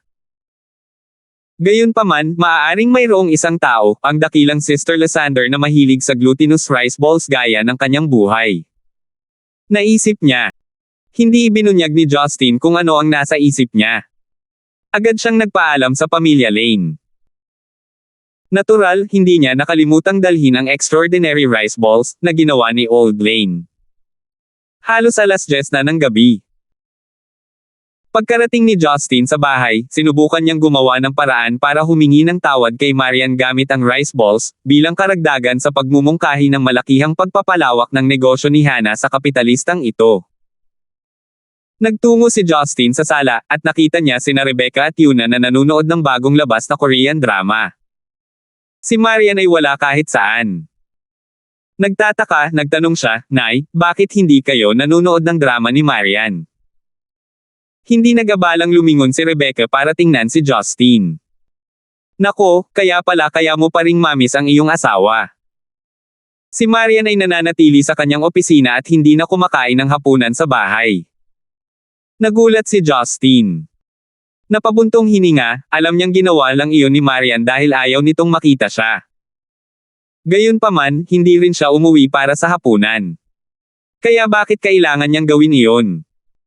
Nagpasya si Justin na personal na ipadala ang mga rice ball sa kanyang opisina. Baka bilhan siya ng point sa sincerity department. Gayunpaman, sa buong oras na wala sa bahay, siya ay medyo miserable ang hitsura. Mabilis na umakyat si Justin habang binabalak niyang maligo. Gusto niyang magmukhang malinis at maayos bago iharap kay Marian. Nang dumaan siya sa silid ni Sheila, napansin niyang bukas pa rin ang mga ilaw. Dapat ay ginagawa pa rin ng batang iyon ang kanyang rebisyon, kaya hindi siya tinanong ni Justin tungkol sa mga gawain sa paaralan. Pagdating sa kanyang silid, naghubad siya at binuksan ang malaking wardrobe na labis na nagulat. 625. Wala na ang lahat ng damit na orihinal na nasa wardrobe niya. Wala ni isa sa mga damit na pag-aari niya noon ang naroon. Ang mga damit na ngayon ay sumasakop sa wardrobe ay isang ganap na bagong hanay ng mga damit. Dumating sila sa iba't ibang kulay at disenyo. Kasama dito, ngunit hindi limitado sa, mga kamisete na maikli ang manggas at mahabang manggas na gawa sa maraming iba't ibang materyales gaya ng purong cotton, mercerized na cotton, linen, at maging sutla. Lahat ng iyon ay nilaban at maayos na nakatiklop sa aparador. Tulad ng dati, ang mga damit ay pawang mga branded na gamit mula sa buong mundo. Ang buong wardrobe ng mga damit na ito ay nagkakahalaga ng hindi bababa sa 2 hanggang 3 milyong yuan na pinakamababa. Kinuha niya ang mga handa na damit sa tabi ng kama at hindi kumuha ng anumang damit sa wardrobe nang mag-shower siya noong nakaraang gabi. Walang ideya si Justin kung kailan nagawang palitan ni Marian ang lahat ng kanyang damit. Napakamot ng ulo si Justin. Siya ay labis na naguguluhan. Lumabas siya ng silid na hubad ang itaas na bahagi ng katawan, na may balak na alamin si Yuna na nakaupo sa sofa sa ibaba. Tinanong niya, "Yuna, bakit pinalitan ang damit ko?" Itinaas ni Yuna ang kanyang ulo na naguguluhan sa kanyang tanong. "They were replaced the day before yesterday." "Paano mo lang nalaman?" "Sa totoo lang. Dapat ay binago ito kanina." Tandang pananong. Ngumiti ng mapait si Justin. Bakit biglang pinalitan lahat ng damit? Si Miss ang nagpahatid sa kanila. Nangyari ito noong nasa labas ka. Sabi ni Miss malapit na ang tag-araw kaya pinalitan niya ang iyong mga damit ng mga damit na nagbibigay ng mas magandang paglamig. Ako ang nagsabit sa kanila kasama si Miss. Medyo nag-effort, nakangiting sabi ni Yuna. Nakatayo si Justin na blanko sa tuktok ng hagdan, hindi makapagsalita ng kahit ano. Binili at isinabit ni Marian ang lahat ng damit na ito para sa kanya. Tsaka, naisipan din niyang palitan ang damit niya ngayong nagbabago na ang panahon. Samantalang noong nakaraang araw nang kunin niya ang lahat ng damit na ito para sa kanya at isinabit ang mga ito, si Justin ay nasa lugar ni Melinda. Hindi siya umuwi ng gabing iyon. At kahapon, hindi naintindihan ni Justin at inakusahan siya sa pagsubaybay kay Talia. Sa loob ng puso ni Justin, isang surge of warmth na sinundan ng isang malamig at mapait na lamig ang nag-away mula sa loob. Nahihirapan pa siyang huminga. Kapag ang mga damdamin ng isang tao ay nasa pinakamataas na antas, gaano man kalalim ang paglilinang ng isang tao, ang pananatiling kalmado ay mangangailangan pa rin ng kaunting pagsisikap. Nang malerawan niya ang tanawin ni Maria na umaangat at yumuko upang isabit ang kanyang mga damit ng sunod-sunod, naramdaman ni Justin ang pag-init ng kanyang ulo habang ang kanyang puso ay paulit-ulit na tinutusok ng mga karayom. "Babae, anong ginawa mo sa akin?" Mapait na bumantong hininga si Justin sa kanyang puso, at naglakad pabalik sa silid. Matapos maligo ng mabilis at magpalit ng bagong set ng damit, umalis si Justin sa bahay dala ang mga bola ng malagkit. Sina Rebecca at Yuna ay hindi rin nagtanong ng anuman. Nagkatinginan lang sila at ngumiti. Sa tuktok ng gusali ng Yellow International, sa loob ng opisina ng CEO, ang silid ay maliwanag na may maliwanag na puting ilaw. Para bang hindi dumating ang gabi para sa silid na iyon. Sa likod ng napakalaking mesa, si Marian ay nakatitig sa kanyang computer, nagsa-screen sa maraming dokumento. Ang kanyang nagyayelong harapan ay nagbigay ng kanyang magandang mukha na walang emosyon. Para siyang estatwa ng yelo, hindi alam kung ano ang pagod at pagod. May kumatok sa pinto ng opisina. Hindi nagtaas ng ulo si Marian. Sa halip, sinabi niya sa isang patag na tono, "Pasok." Pumasok sa opisina ang kanyang assistant na si Danica Wu na nakasuot ng makalumang suit. May hawak siyang tasa ng itim na kape sa isang tray. Umalangaw-ngaw ang mabangong amoy sa buong silid ng opisina. May bakas ng pag-aalala sa mga mata ni Danica. Dahan-dahan niyang inilagay ang tasa ng kape sa mesa ng opisina. "Boss Lysander, halos alas 11:30 na. Hindi ka pa nakakapaghapunan. Kung magpapatuloy ka sa ganito, I ask you to make me a cup of coffee. I didn't ask you to lecture me." Pinutol siya ni Marian. Hindi nangahas si Danica na magpatuloy. Bahagya siyang kumunat ang noo at nagpakawala ng buntong hininga. Nang walang ibang iniisip, tumalikod siya para lumabas ng opisina. Nakakailang hakbang pa lang siya nang sabihin ni Marian, "Umuwi ka na." Hindi nakita kailangan sa duty. Huminto si Danica sa kanyang mga hakbang. Pinakawalan niya ang isa sa mga pambihirang ngiti niya at umiling-iling. "It's not an issue. Ako ang assistant ni Boss Lysander. Kung hindi aalis si Boss Lysander, dapat hindi na rin ako umalis. Sabi ko umuwi ka na. Makinig ka na lang. O sa tingin mo oras na para ilipat ka sa ibang posisyon?" Mas seryoso ang tono ni Marian sa pagkakataong ito. Hindi naramdaman ni Danica na inatake ang pahayag na iyon anuman ang tunog nito. Tiningnan lang niya si Marian na may pagbibitiw. "Kung gayon ay aalis na ako. Boss Lysander, mangyaring umalis sa bahay para makapagpahinga din kaagad." "Sige po." Hindi na nanatili si Danica. Pagkatapos ng isang buong araw ng trabaho, magsisinungaling siya kung sasabihin niyang hindi siya pagod. Pagod na siya noong katulong pa lang siya. Mahirap para sa kanya na isipin na siya ang CEO. Siya ay humanga na si Marian ay maaaring magpatuloy sa pagtatrabaho hanggang hiteng gabi nang hindi man lang nagpapakita ng anumang palatandaan ng pagkapagod. Noong sila ay nasa universidad, ang unang beses na nakabangga ni Danica si Marian ay nasa isang makitid na landas sa campus. Ang babaeng nakasuot ng puti at may magandang itim na buhok ay lumitaw na kasing ganda ng isang diwata sa ilalim ng berdeng lilim ng mga puno at sa mainit na sikat ng araw. Ang babaeng iyon ay gumawa ng pangmatagalang impresyon sa isip ni Danica. Katulad ng marami sa universidad noong panahong iyon, nahirapan siyang paniwalaan na talagang may ganoong babae sa mundong ito. Isang babaeng nagparamdam sa ibang babae na walang halaga sa isang tingin lang. Nang maglaon sa paglipas ng panahon, maraming tao ang nagsimulang magkaroon ng interes kay Marian. At noon lang nalaman ni Danica ang background ni Marian. Mula noon, bagamat siya ay isang taon na mas bata kay Marian, si Danica ay naging anino sa pinakakilalang babae sa unibersidad. Kahit na huminto si Marian sa pag-aaral sa kalagitnaan ng kanyang graduate na pag-aaral upang kunin ang posisyon ng CEO sa Yellow, nag-aalala pa rin si Danica tungkol sa kanya sa paaralan.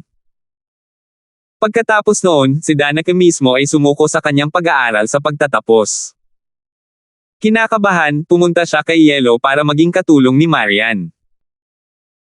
Noon pa man ay mausisa si Danica, napakaraming master graduates, full graduates, at mahuhusay na tao na maaaring agad na mahirang sa isang napakataas na posisyon kung sila ay napunta sa ibang kumpanya.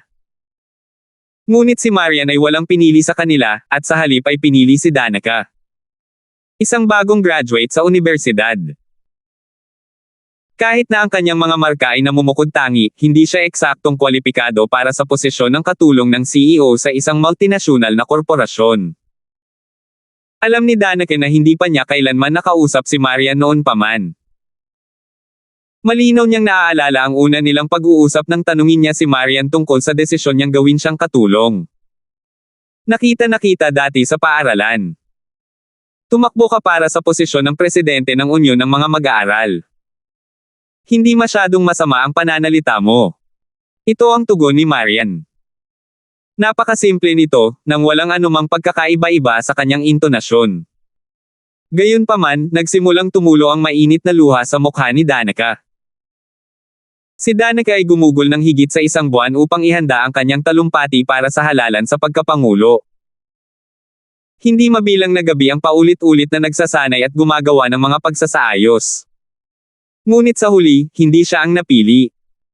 Ang tanging nagawa niya ay umiyak sa kanyang silid na para bang kinalimutan na siya ng buong mundo. Gayunpaman, ang taong palagi niyang hinahangaan ay talagang naaalala siya. Nakilala niya siya. Mula noon, wala nang takot o pagkabalisa si Danica. Napakabilis niyang pinagkadalubhasaan ang kanyang trabaho bilang katulong. Marami sa kumpanya ay hindi nagustuhan ang kanyang hindi nababaluktot at mahigpit na estilo, ngunit hindi niya pinansin ang kanilang mga opinyon. Hanggat nasisiyahan si Marian sa kanyang pagganap, ito ay sapat na para sa kanya. Lumabas si Danica sa silid ng opisina, marahang isinara ang pinto sa likuran niya. Pagkaalis ni Danica, sa wakas ay itinaas ni Marian ang kanyang ulo. Medyo matagal niyang tinitigan ang main door ng office room. Nagpakawala ng mahabang buntong hininga si Marian habang inilalagay ang kanyang ulo sa pagitan ng kanyang mga kamay at ipinikit ang kanyang mga mata. Siya ay nagtatrabaho mula umaga hanggang halos hating gabi. Humigit kumulang 12 oras sa kabuuan. Hindi binabanggit ang kanyang iba pang mga tungkulin, ang mga mata ng sinuman ay makakaramdam ng pagod pagkatapos na tumitig sa screen ng computer sa mahabang panahon. Ngunit nasanay na siya pagkatapos ng lahat ng oras na ito. Siya ay sumusuporta sa napakalaking imperyo ng negosyo na ito nang mag-isa sa lahat ng mga taon na ito. Dahil alam niyang walang ibang gagawa nito kung hindi siya.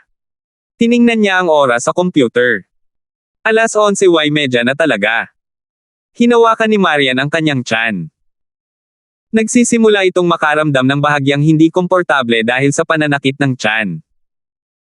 Out of nowhere, biglang nalungkot si Marian.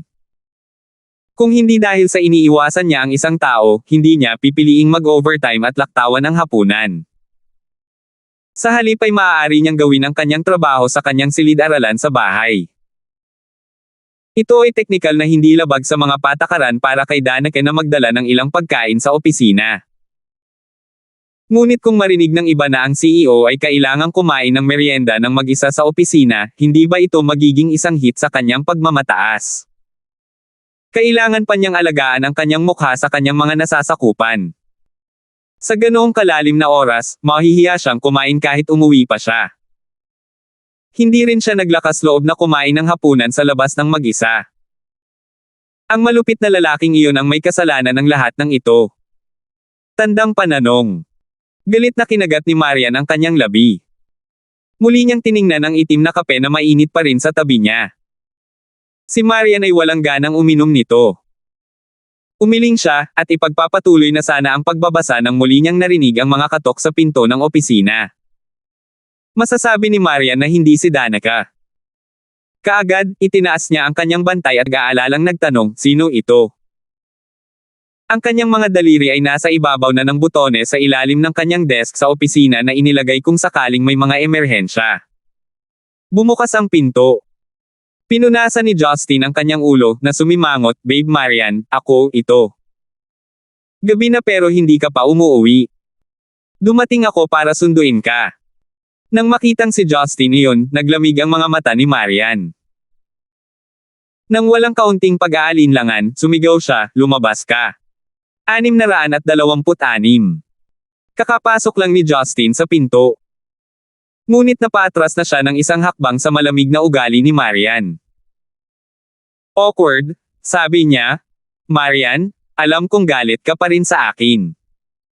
Pag-usapan natin ito. Alam kong mali ang paghusga ko sa iyo. Wala akong oras para makipag-usap sa mga taong katulad mo. Umalis ka. O gusto mo bang i-escort kita ng personal? Sinabi ni Marian na walang bakas ng awa sa kanyang boses. Hindi nang ahas si Justin na ipagpatuloy ang kanyang makapal na balat na mga aksyon. Kung nagpasya pa rin siyang magpatuloy ng walang kahihiyan sa mga aksyon, karaniwang humihiling siya ng higit pang problema. Wala siyang nagawa kundi isara ang pinto kahit ayaw niya. Mariing itinikom ni Marian ang kanyang mga ngipin.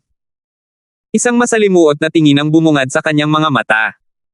Hindi siya sigurado kung matutuwa siya o maiinis na nagpasya si Justin na pumunta.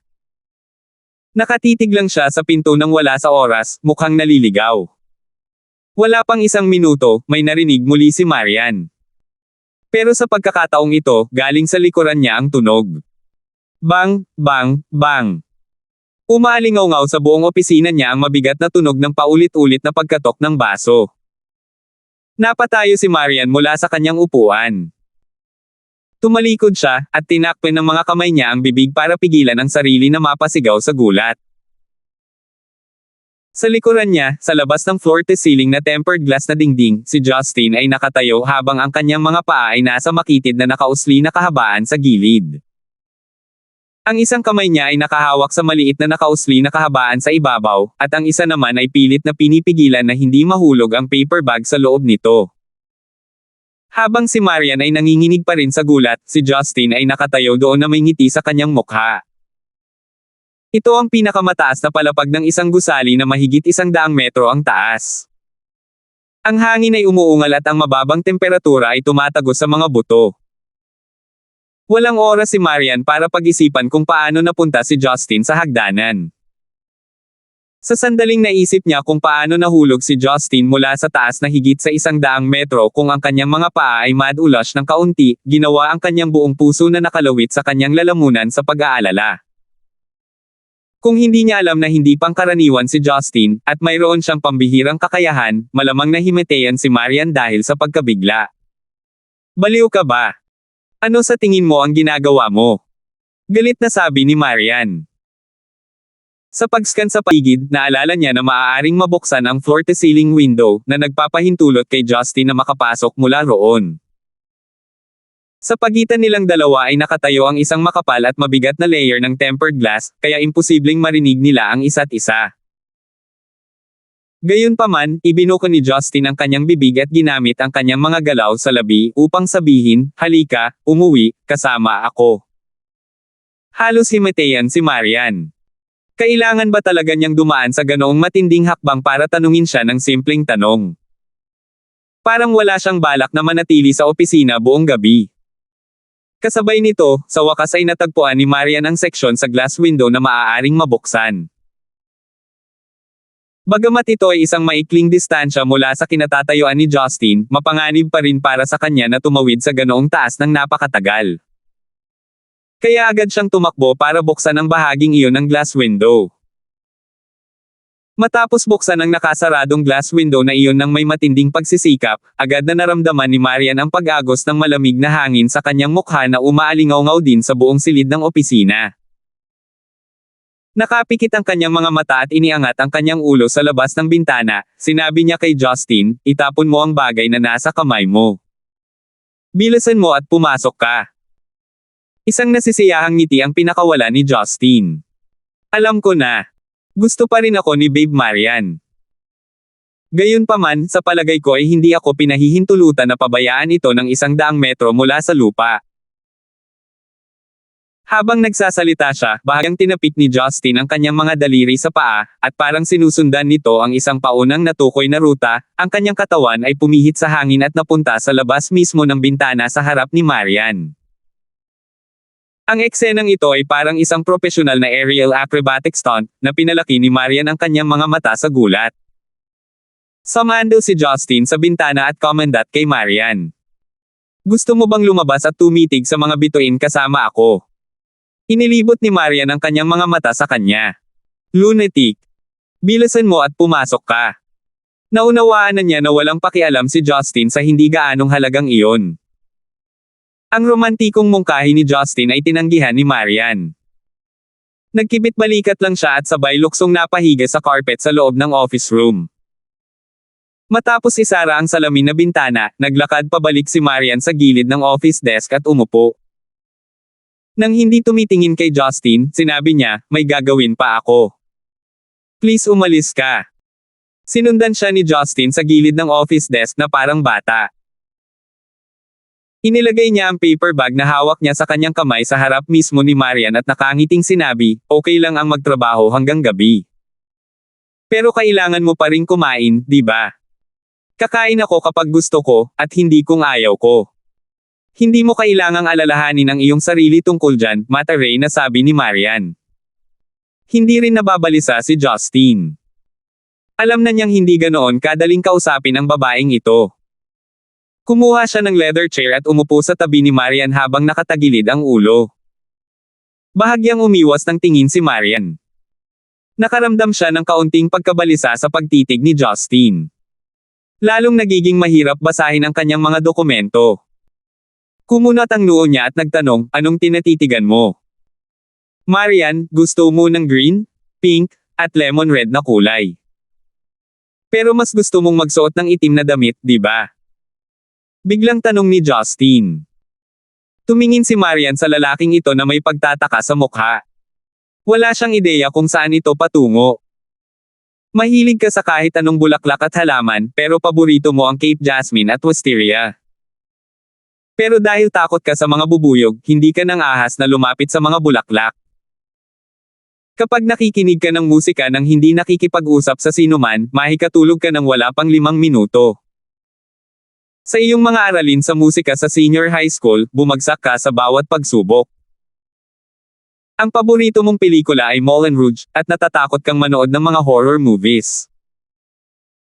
Kung may magsisimulang makipag-usap sa iyo tungkol sa mga multo at demonyo, lalayo ka at haharangein mo sila habang nagpapanggap na may ibang gagawin.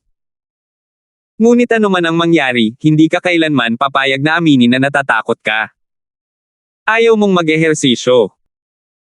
Sa mga aralin sa pisikal na edukasyon, hindi ka kailanman gumawa ng anumang aktibidad maliban sa pag-init sa simula ng bawat aralin. Palagi kayong nag-aaway ng iyong mga guro sa physical education dahil lagi ka nilang nahahanap mula sa iyong pinagtataguan.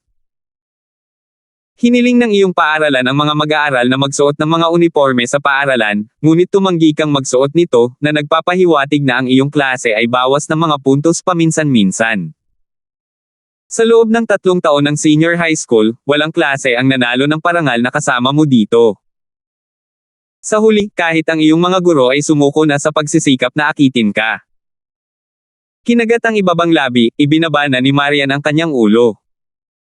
Pagtingin niya sa gilid, pulang-pula ang mukha niya sa kahihiyan. Stop!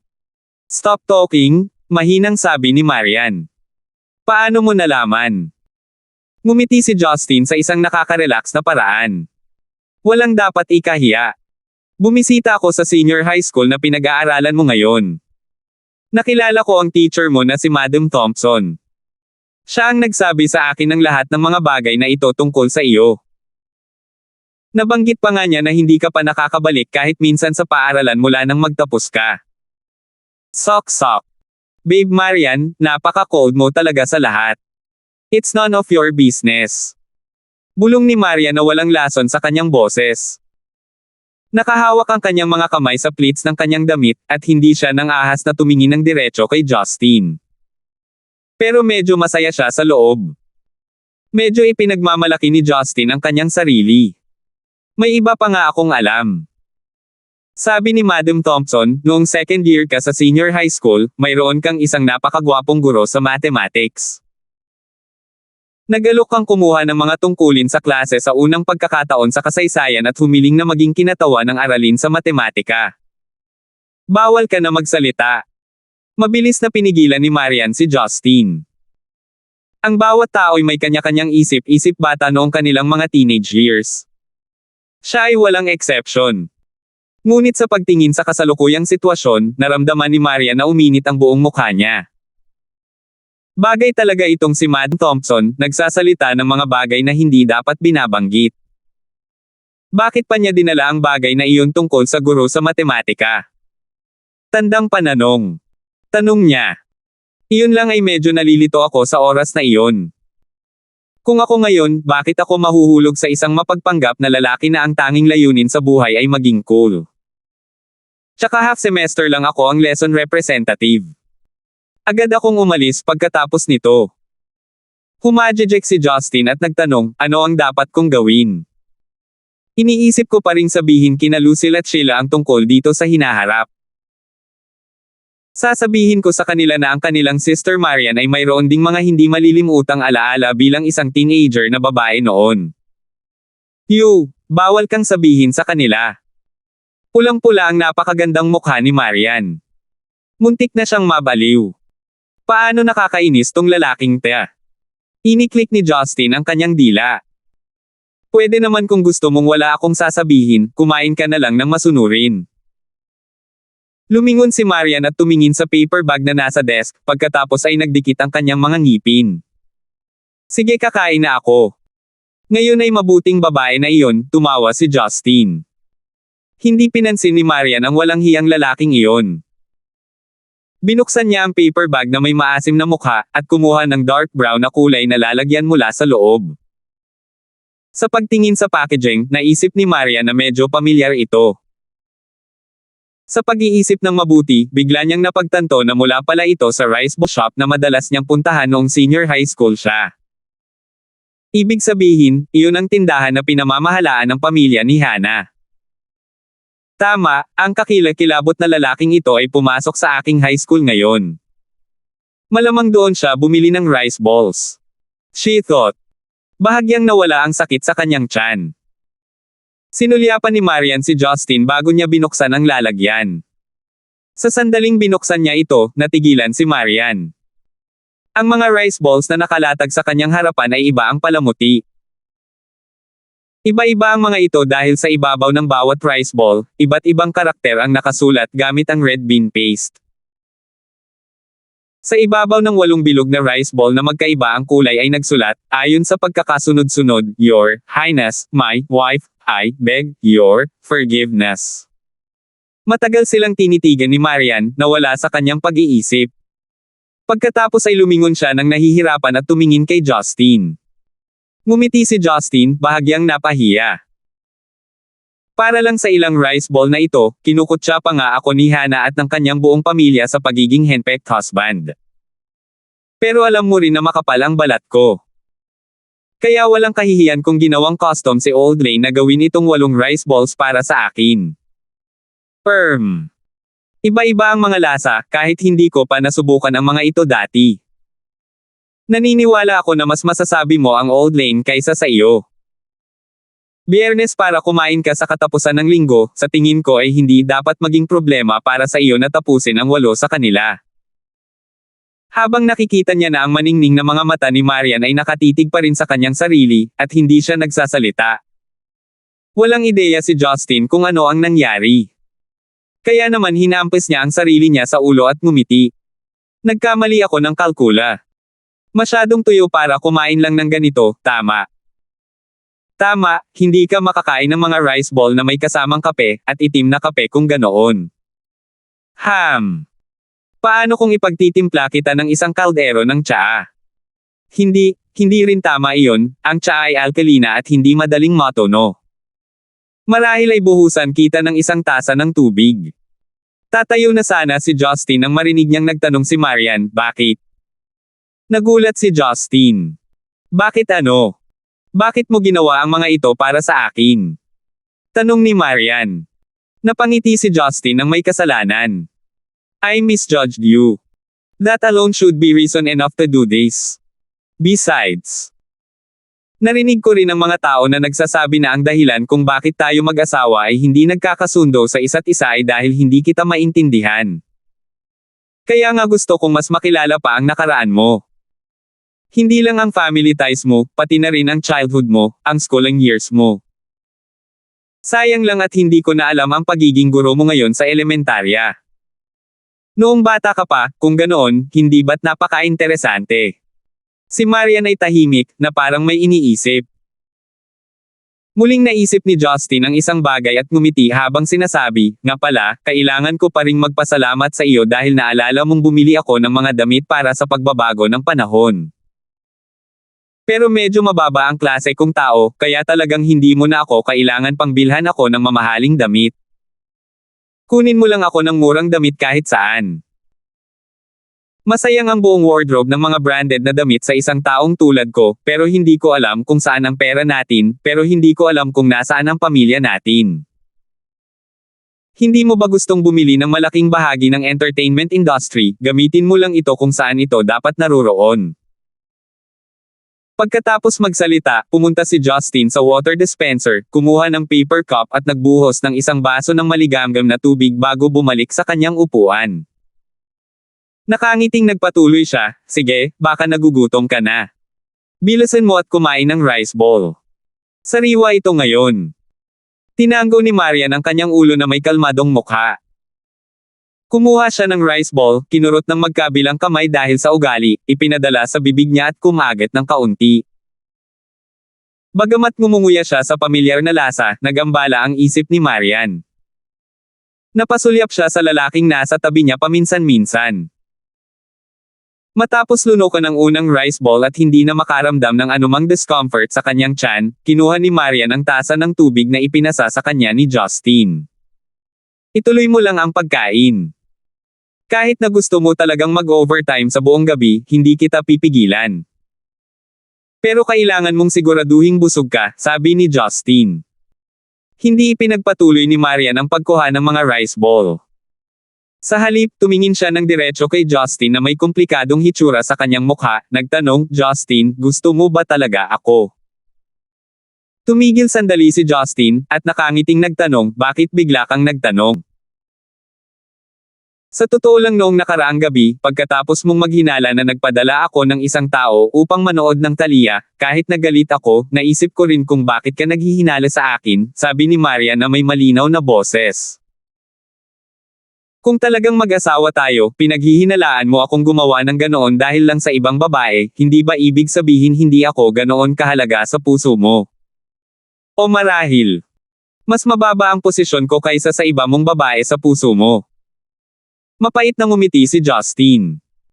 Galit ka pa rin ba sa pangyayaring iyon? Talagang abala ako sa mga bagay na wala akong panahon para husgahan ng maayos ang sitwasyon.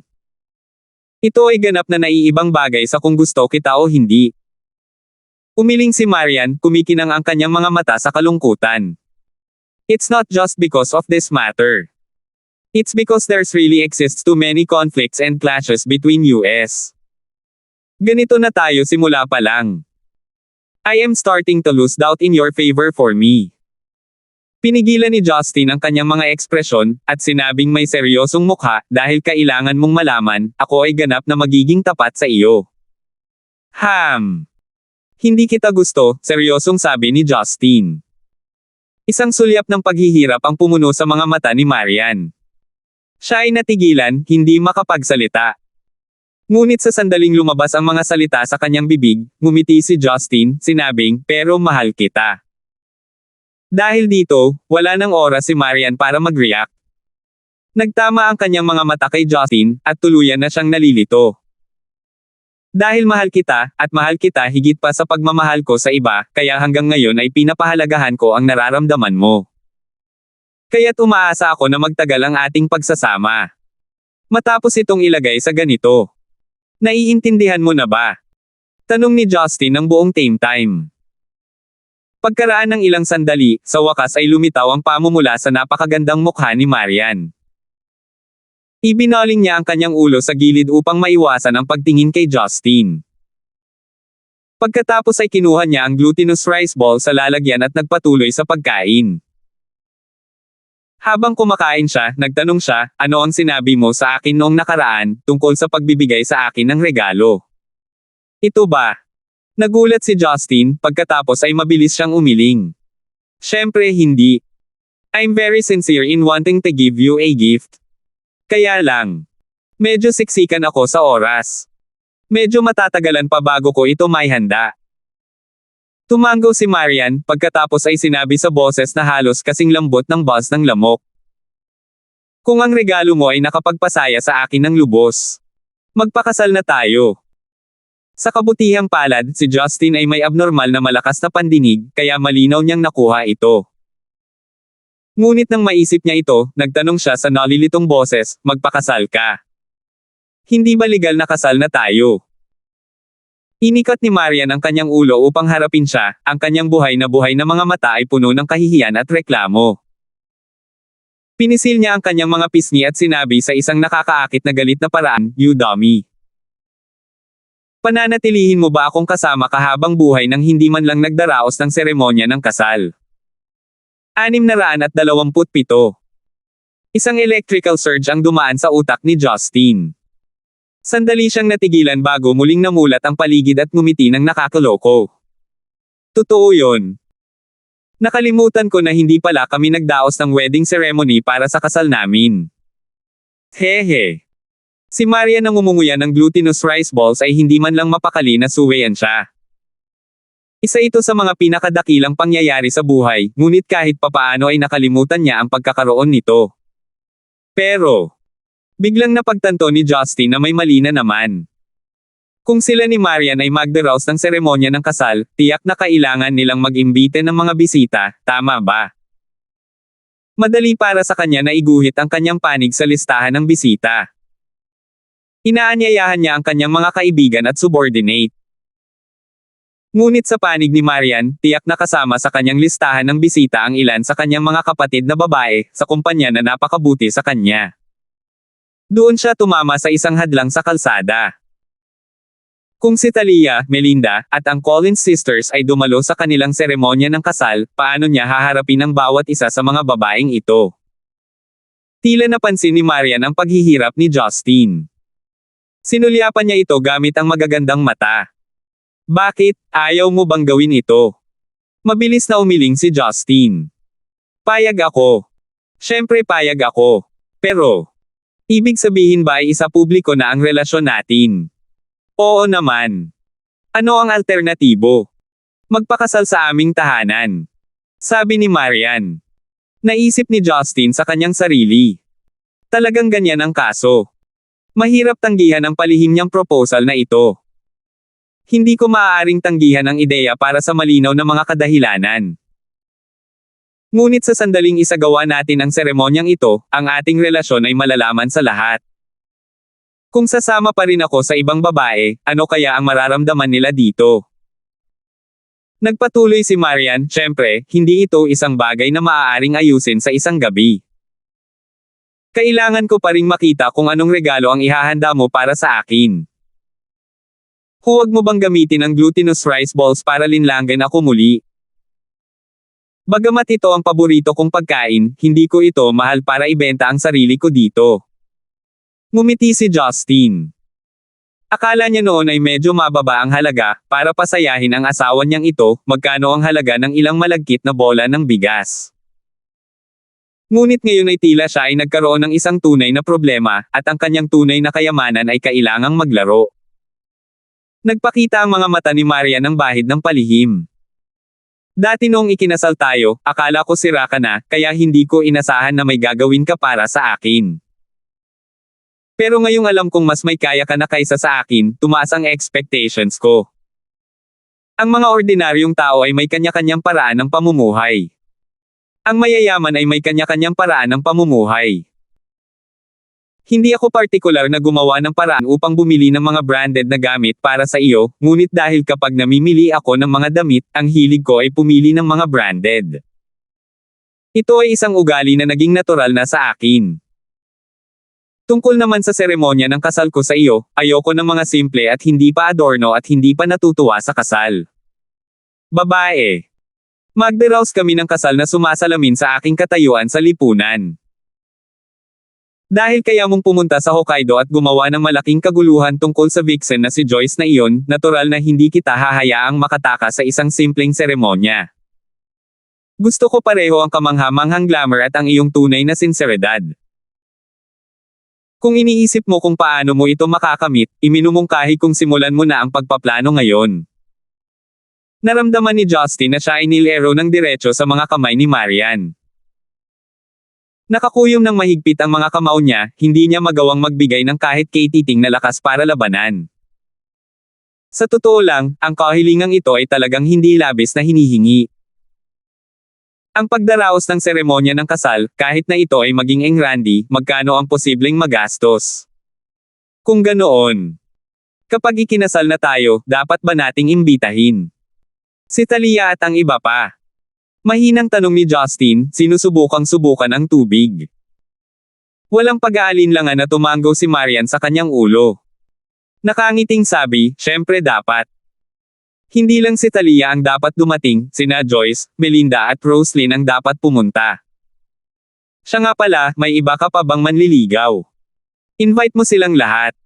I'm planning to meet them individually. Tiyak na bibigyan nila tayo ng kanilang taos-pusong pagpapala, hindi ba?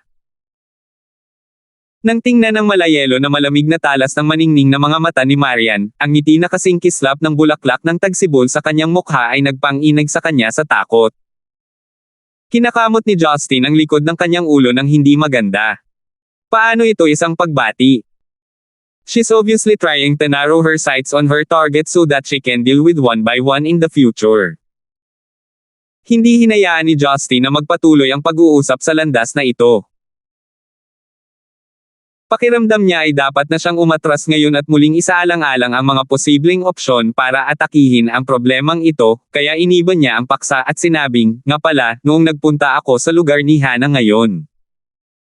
Nakita ko na ang kanilang mga rice bowl ay napakataas na hinihingi, ngunit wala silang pondo para palawakin ang kanilang negosyo. Kaya nakipag-usap ako sa kanila kung maaari tayong mamuhunan sa kanilang mga bola ng bigas at tulungan silang maging isang shareholder na ito bilang mga tindahan ng kadena. Gulat na napatingin si Marian kay Justin. Upang isipin na pag-isipan mo ang tungkol sa mga usapin sa negosyo. Palagi ba akong tila walang silbi? Tandang pananong. Naging mapait ang ekspresyon ni Justin. Aniya, naramdaman ko lang na medyo mahirap para sa Hana na bayaran ang mahigit 1 milyon na halaga ng mga medikal na gastusin. Ideya lang na tulungan sila. Hindi namin bibilhin ang kanilang sikretong recipe na ipinamana ng kanilang mga ninuno. Mamumuhunan lang kami sa kanila at tulungan silang magbukas ng higit pang mga tindahan, pagkatapos ay kunin ang dibidendo mula doon. Hindi ba kayo siguradong mamumuhunan sa mga libangan at libangan na iyon? Kailangan ng mga tindahan ng merienda, tama ba? Tumanggo si Marian. Hindi ito masamang mungkahi, ngunit kailangan mo nang sumang-ayon dito si Old Lane. Kung tutuusin, hindi lahat ay makakagawa ng mahusay na glutinous rice balls.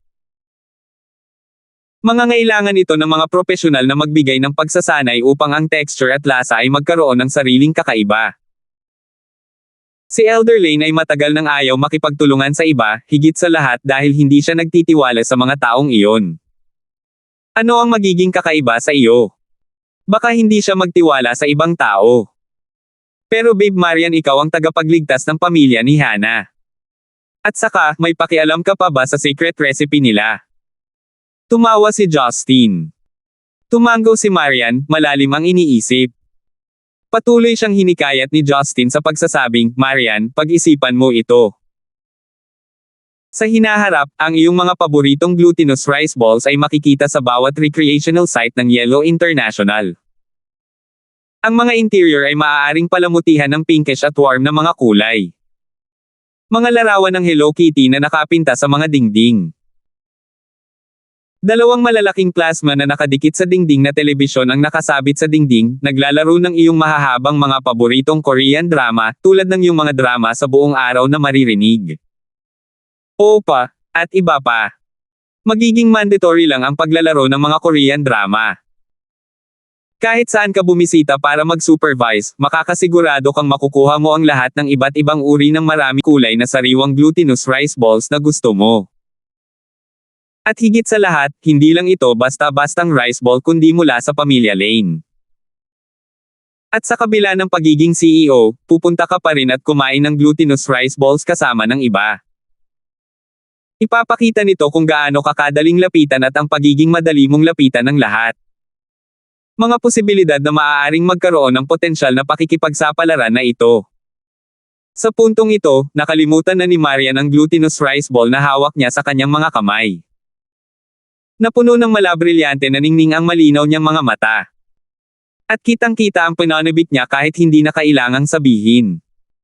Pagkaraan ng ilang sandali, napagtanto ni Maria na medyo nabigla siya. She cleared her throat, and said with her face still red, "Ako na ang baalang magdesisyon kung paano ay renovate ang shop. Huwag mong isipin na alam mo ang lahat tungkol sa akin. Business person ako. Basta legal at kumikita, syempre alam ko na ang gagawin. Hindi ko kailangan na ipasok mo ang iyong ilong dito." Alam ni Justin na si Marian ay nakumbinsi na. Kaya't tumango siya at sinabing, "Pero syempre, nag-aalok lang ako ng mga opinyon ko. Nasa iyo pa rin, ang CEO, ang mga pangunahing operasyon." Sinabi ni Marian, "Ipapadala ko si Melinda para talakayin ito kay Old Lane at sa kanyang pamilya. Kung ito ay isang deal, gagawin natin ang pagiging posible nito at gagawa tayo ng ilang market research.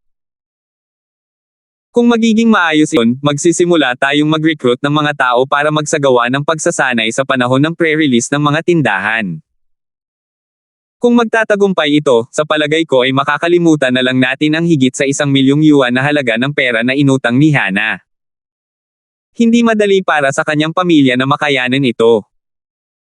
Pretuhin na lang natin ito bilang pondo para makabili ng kanilang titulo ng tindahan," mungkahi ni Justin. Gayunpaman, direktang tinanggihan ni Marian ang ideya, sinabing, "Ang mga utang ay mga utang. Kung tatanggalin lang natin ito ng madali ng may ilang dahilan, ito ay kawalang galang kay Hana. Ang dapat ibalik ay dapat bayaran. Walang kahit isang sentimo higit pa o mas mababa. Para sa iba pang mga pondo sa pagbili, hiwalay na natin itong ayusin." Kinagat ni Justin ang kanyang mga labi. Hindi ba't pareho pa rin ang kinalabasan sa huli? Kaya lang kapag si Marian ay tungkol sa mga prinsipyo, wala siyang pakialam kung sino ang kaharap niya. Ang mahabang string ng pag-uusap na ito sa wakas ay nagpawi muli sa distansya sa pagitan nilang dalawa. Nakahinga ng maluwag si Justin. Binibilang niya ang mga araw, halos oras na para bumisita sa Central City gaya ng ipinangako niya kay Karina, kaya dinala niya ito. "Marian, baka bumiyahe ako sa Central City sa loob ng 2 araw para asikasuhin ang ilang bagay. Ipinapaalam ko sa iyo ng maaga." Tanong ni Marian, "Central City? Uuwi ka na?" Nagulat si Justin. Si Marian ay natural na tinutukoy ang Gibson clan. Kumunat ang noo niya at sumagot, "Hindi, may gagawin pa ako." Sumagot si Marian ng at nagpatuloy sa pagkain ng kanyang rice balls ng tahimik. "Hindi ka interesadong malaman kung ano ang gagawin ko doon?" Nagtataka na tanong ni Justin. Umiling si Marian. "Madidismaya ako kung malalaman ko. Baka hindi mo alam. Hindi mo pa rin ako pakikinggan kung hihilingin kong huwag kang pumunta." Ngumiti si Justin. "Bakit bigla kang naging mapagbigay?" Sinulyapan ni Marian ang lalaki. "Hahayaan kitang magkaroon ng ilang komportableng araw. Maghintay hanggang matapos ang 1 taon gaya ng ipinangako natin, at malalaman mo kung gaano ako ka-generous." Nakaramdam si Justin ng lamig sa kanyang likod. Ang mga kondisyon, pala na napagkasunduan nila ang nagligtas sa kanya noon. Madaling araw na noon.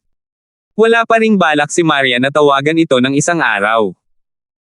Pinili ni Justin na huwag nang pakialaman ang kanyang trabaho. Kukuha na sana siya ng sofa na makahiga nang makita niyang nag-vibrate ang kanyang mobile phone. Natagpuan ito ni Justin na kakaiba. Sino ang tatawag sa kanya sa oras na ito, maliban kung ito ay mula sa ibang bansa? Ngunit nang kunin niya ang telepono upang makita, nagulat si Justin.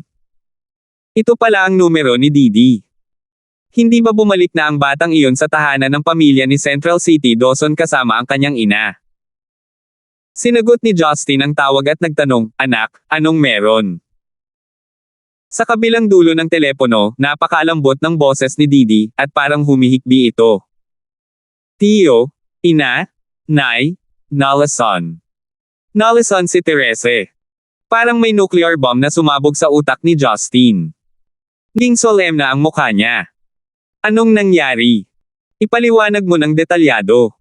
Ibinaling ni Maria na nasa gilid ang kanyang tingin, nagtataka.